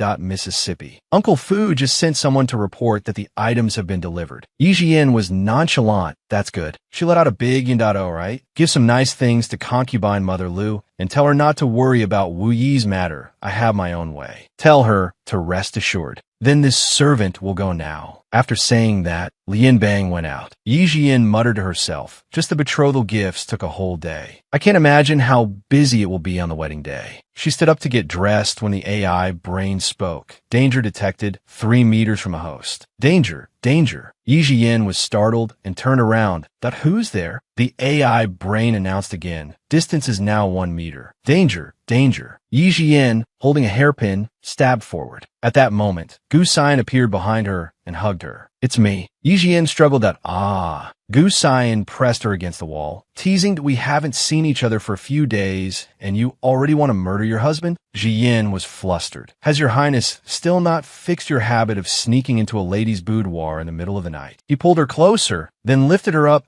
We now have a marriage agreement. What's wrong with this prince entering his own woman's boudoir? However, your reaction is quite comforting to this prince. Yi Jian, push him away. You, what nonsense are you talking? I haven't married you yet. Gu Xian laid her on the bed. Then why don't we just get married tonight? Yi Jian blushed with embarrassment. Ji Xian, don't you tease me. Gu Xian held her down firmly. What? You don't want to? Yi Jian was flustered. It's not that. I just feel that things between me and your highness are developing too quickly. I don't know if your highness is a suitable partner for me. Gu Xian propped up his chin and held her hand. Then what must this prince do to prove it? Yi Jian sat up. If you are a suitable partner, you must naturally understand my thoughts. See through all my words. Protect me in times of danger. Trust me unconditionally. No matter how good or outstanding other women are, you won't even spare them a glance, and your heart will forever have only me. No matter what happens, you won't bear to blame me, won't bind me, will let me have my own life and space, and support me in fulfilling my dreams. To walk forward with me. Gu Xian listened pensively. Are you asking this prince to have only you from now on? Yi Jian smiled. If your highness loves me, why not? Gu Xian lifted her chin. Perhaps you can rest assured. All the noble ladies in the capital are afraid of this prince's ugly face. If it weren't for the Father Emperor's decree, no one would be willing to marry this prince. Hearing this, Yi Jian observed him intently. Your highness, why don't you let me see your face? Maybe I can heal it. Just as she was about to raise her hand, he grabbed it and stopped her. No need. Then Yi Jian massaged his shoulders. If you don't want it healed, then don't. Your highness, just half a face is already extraordinarily handsome. If your whole face were like that, all the men in this capital would probably die of shame. Gu Xian said proudly, as long as my lady doesn't mind, it's fine. Then Jian questioned him. That's right. Your highness suddenly asked his majesty for this marriage. Was there another reason? Gu Xian was surprised. What do you mean by that? Jian explained that it's probably because my father, in his greed for glory and wealth, came up with the idea of offering his daughter to his majesty to curry favor. Your highness proposed to save me, right? Gu Xian stretched out and smiled. You are indeed very smart. Jian fell into deep thought again. If that's the case, then Yi Lung Shuang and Yi Wu Yi were implicated because of me. I have to find a way. Right after, she sneezed. Your highness, it's late and I need to rest. I am currently indisposed. It's also not convenient for your highness. Then Gu Xian stood by the bed and questioned her. Indisposed? My lady, are you trying to deceive even this prince? Yi Jian sat on the bed, wrapped in a blanket. I hope your highness can help me keep this a secret. Gu Xian came closer, pulled the blanket for her. and said with a smile, "What good will it do me to keep your secret?" Then Jian handed him an item. "Your Highness, this is a poison detector I developed. It has collected data on many types of poisons. It will make a sound to alert you when it gets close. If you give it to Consort Yi, you can ensure her safety." Gu Xian thought to himself, such an exquisite and complex thing to appear in the hands of a 16-year-old girl. Yi Jian, how many more surprises do you have that this prince doesn't know about? He then took it and left. "Thank you." Early in the morning, there was a rustling sound in the courtyard. Lian Bang was pushing Yi Jian's wheelchair. She spoke up, "Miss, there's still some of that bean dreg powder you gave me last time. Today I added more chicken legs. I guarantee the madam will get a huge surprise." Yi Jian smiled. "You little rascal, you're really getting quicker and quicker." Then the two of them opened the door to Du Jiayue's room and went in. She was struggling with a mess of books on the floor. "Matriarch, Jian has come to visit you." The light streamed in, dazzling her. "Why, Yi Jian, it's you." She lunged at Lian Bang and Jian. The two of them quickly dodged. Du Jiayue fell flat on her face. Jian sneered. "The matriarch is as clumsy as a pig, so don't try too hard. If you hit your head and damage it, you'll really become a pig." Du Jiayue was both in pain and furious. "Is anyone there? Yi Jian is committing murder. The eldest miss wants to kill the matriarch." Making a scene, Jian approached her and said, "Oh, you still think you're the matriarch? There's no place for you in the Marquise manor now." Du Jiayue gritted her teeth and said, "You wench, as long as the Marquis doesn't divorce me, I will forever be the mistress of this manor. Who do you think you are?" "Lian Bang," Jian ordered. Lian Bang then threw a jar of beans down in front of her. "Yes, Mississippi." Du Jiayue's eyes filled with tears. "You, what do you mean by this?" Jian propped her hands on her hips and said, "Du Jiayue, this is your last meal. You should cherish it, don't you know? My older brother is coming back soon." Hearing this, Du Jiayue trembled all over. "Coming back? So what if Yi Jianshan comes back?" Jian continued, "For what you've done to me over the years, he will surely repay you 100, 1,000 times over. Matriarch, you just wait and see." Du Jiayue stood up in a rage and kicked over the food container. And Yi Jian left. Lian Bang, "Let's go. Let the madam enjoy her last meal in peace." Outside, she reminded the servants, "The matriarch needs to concentrate on copying Buddhist scriptures. Don't disturb her for the time being. You don't need to bring her food, either." The servant replied, "Eldest miss, rest assured, this lowly one will ensure not even a fly can get in." Lian Bang walked with Jian, smiling. "Miss, you're so smart. This way, she'll have to eat it even if she doesn't want to." Suddenly, a voice called out, "Yenner." She was stunned. This voice is the general who pacifies the borders. Yi Jianshun appeared. Yenner, I'm back. Older brother is back. At the Bamboo Fragrance Residence. Yi Jianshun was emotional. Yenner, it's older brother's fault. Older brother came back too late. Yi Jian's eyes welled up with tears. Brother. Yi Jianshan knelt before her. "As soon as I entered the city, I heard the commoners talking about your marriage to the 8th prince, and I also heard about your legs." "Yenna, who was it? Tell me." "Your brother will avenge you." Jishuan replied, "Brother, you've just returned. Let's not talk about this. You must be tired from the long journey. Let me have Lian Xiao prepare some food for you." Yi Jianshun grabbed her sleeve. "It's because your brother is useless that you've suffered such a great humiliation. When I see mother in the afterlife, what will I say to her?" Yi Jishuan winked at him. "Brother, I have a secret to tell you." Yi Jianshun was surprised. "What is it?" Then Yi Jishuan stood up from her wheelchair. "Look, I've already healed my own legs." Yi Jianshun took her hand in surprise. "Yenna, you..." Suddenly, a voice was heard, making Jishuan quickly sit back down. "Why is the Marquis here?" The eldest miss and the young master are talking in. There, Yi Huijin walked in emotionally. "Jianshun, my good son, your father has missed you dearly." Yi Jianshun became angry. "Father, you've come at just the right time. Your son has something to ask you."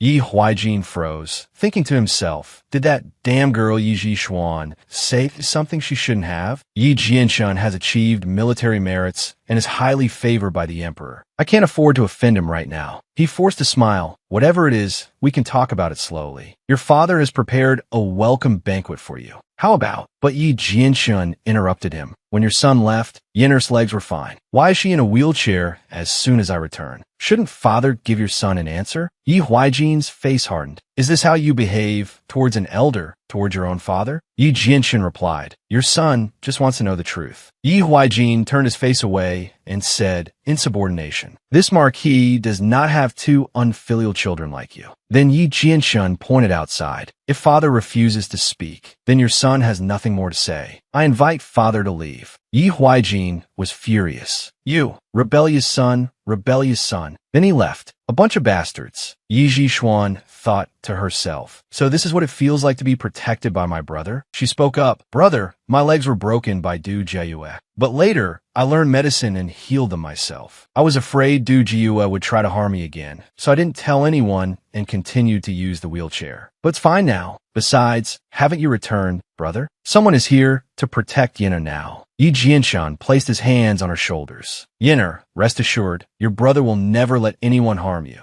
Again, Zhishuan took his hand and smiled happily. I know my brother is the best. Then she took a hairpin from her sleeve. That's right. Do you recognize this? This is a tribute from the Northern Ming. Jianshun took it to observe and said, this material, indeed, only the Northern Ming has it. I've heard some rumors during my years in the Northern Ming. Over 10 years ago, the Northern Ming's national power was not as strong as it is now. There were also 2 years of drought, and the people couldn't grow anything. Starvation was everywhere. People lay on the ground, slowly wasting away. On the withered branches, crows were circling, ready. But the Northern Ming unexpectedly obtained a treasure. They gradually used it to expand their cities, strengthen their national power, and become the greatest threat to the Great Liang. Once I led an attack, and our commander was killed in battle. I infiltrated the Northern Ming's territory and happened to see the treasure that the Northern Ming king worships. Its material is identical to this hairpin. Yi Zhishuan was surprised. This hairpin, brother, can you draw what it looks like for me? Then Yi Jianshan began to draw.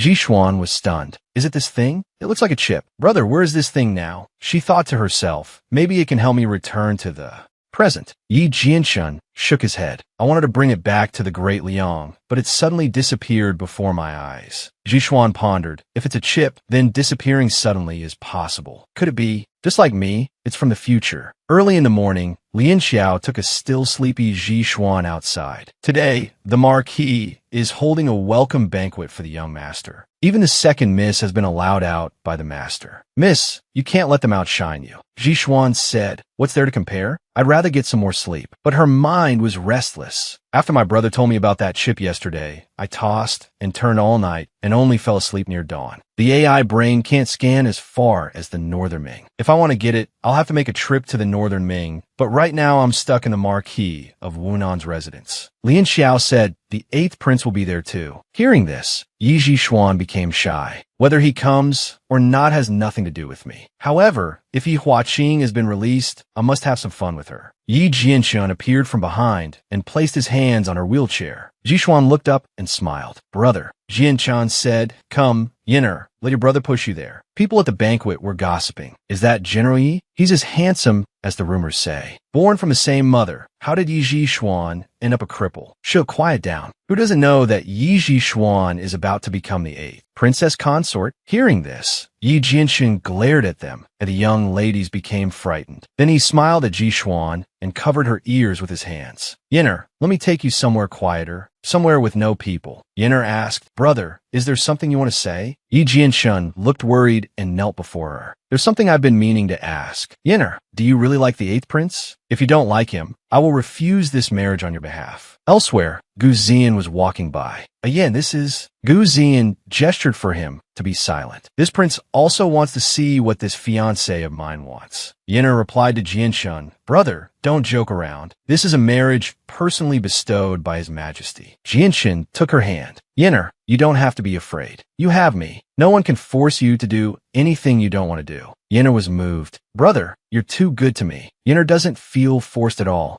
Zhishuan said happily, the 8th prince isn't bad to me. If he hadn't saved me multiple times, you might not have seen me when you returned, brother. Jianshan took her hand. If Yenner likes him too, but if the 8th prince ever wrongs you, you must tell me so I can stand up for you. Then Zhishuan held out her hand. Then let's make a pinky promise. If Gu Zian wrongs me, I will divorce him. And then, brother, you'll go beat him up until his face is all swollen, okay? The two two made a pinky promise. Jianchun smiled slyly. Brother will help you beat his face until it's swollen. Suddenly, Gu Ziyan walked over. In broad daylight, who wants to beat this prince's face until it's swollen? Yi Jianxin and Yi Zhishuan were stunned. Why is the eighth prince here? Zhishuan spoke up. Since when did the eighth prince enjoy eavesdropping on others? Even if you're going to listen, you should hear everything. If you don't do anything to wrong me, then of course you don't have to fear a swollen face. The crown prince stood by and patted Ziyan's shoulder. A Yan's fiancé is truly no ordinary person. Yi Jianxun bowed. Your subject pays his respect to the crown prince and the eighth prince. Zhishuan also bowed. Your subject pays her respects to the crown prince and the eighth prince. The crown prince helped Jianxun up. What are you doing? Had I known, this crown prince wouldn't have come to save you all the discomfort. Zhishuan immediately said, everyone says His Highness the Crown Prince is benevolent and kind. Seeing you today, it's just as the rumors say, unlike someone else. Gu Ziyan, standing beside them, sulked. What does this woman mean? Benevolent and kind? Is this prince not benevolent and kind? Yi Zhishuan, this prince hasn't even punished you for your disrespect yet. Zhishuan clasped her hands. The eighth prince wants to punish me? As the prince's fiancé, am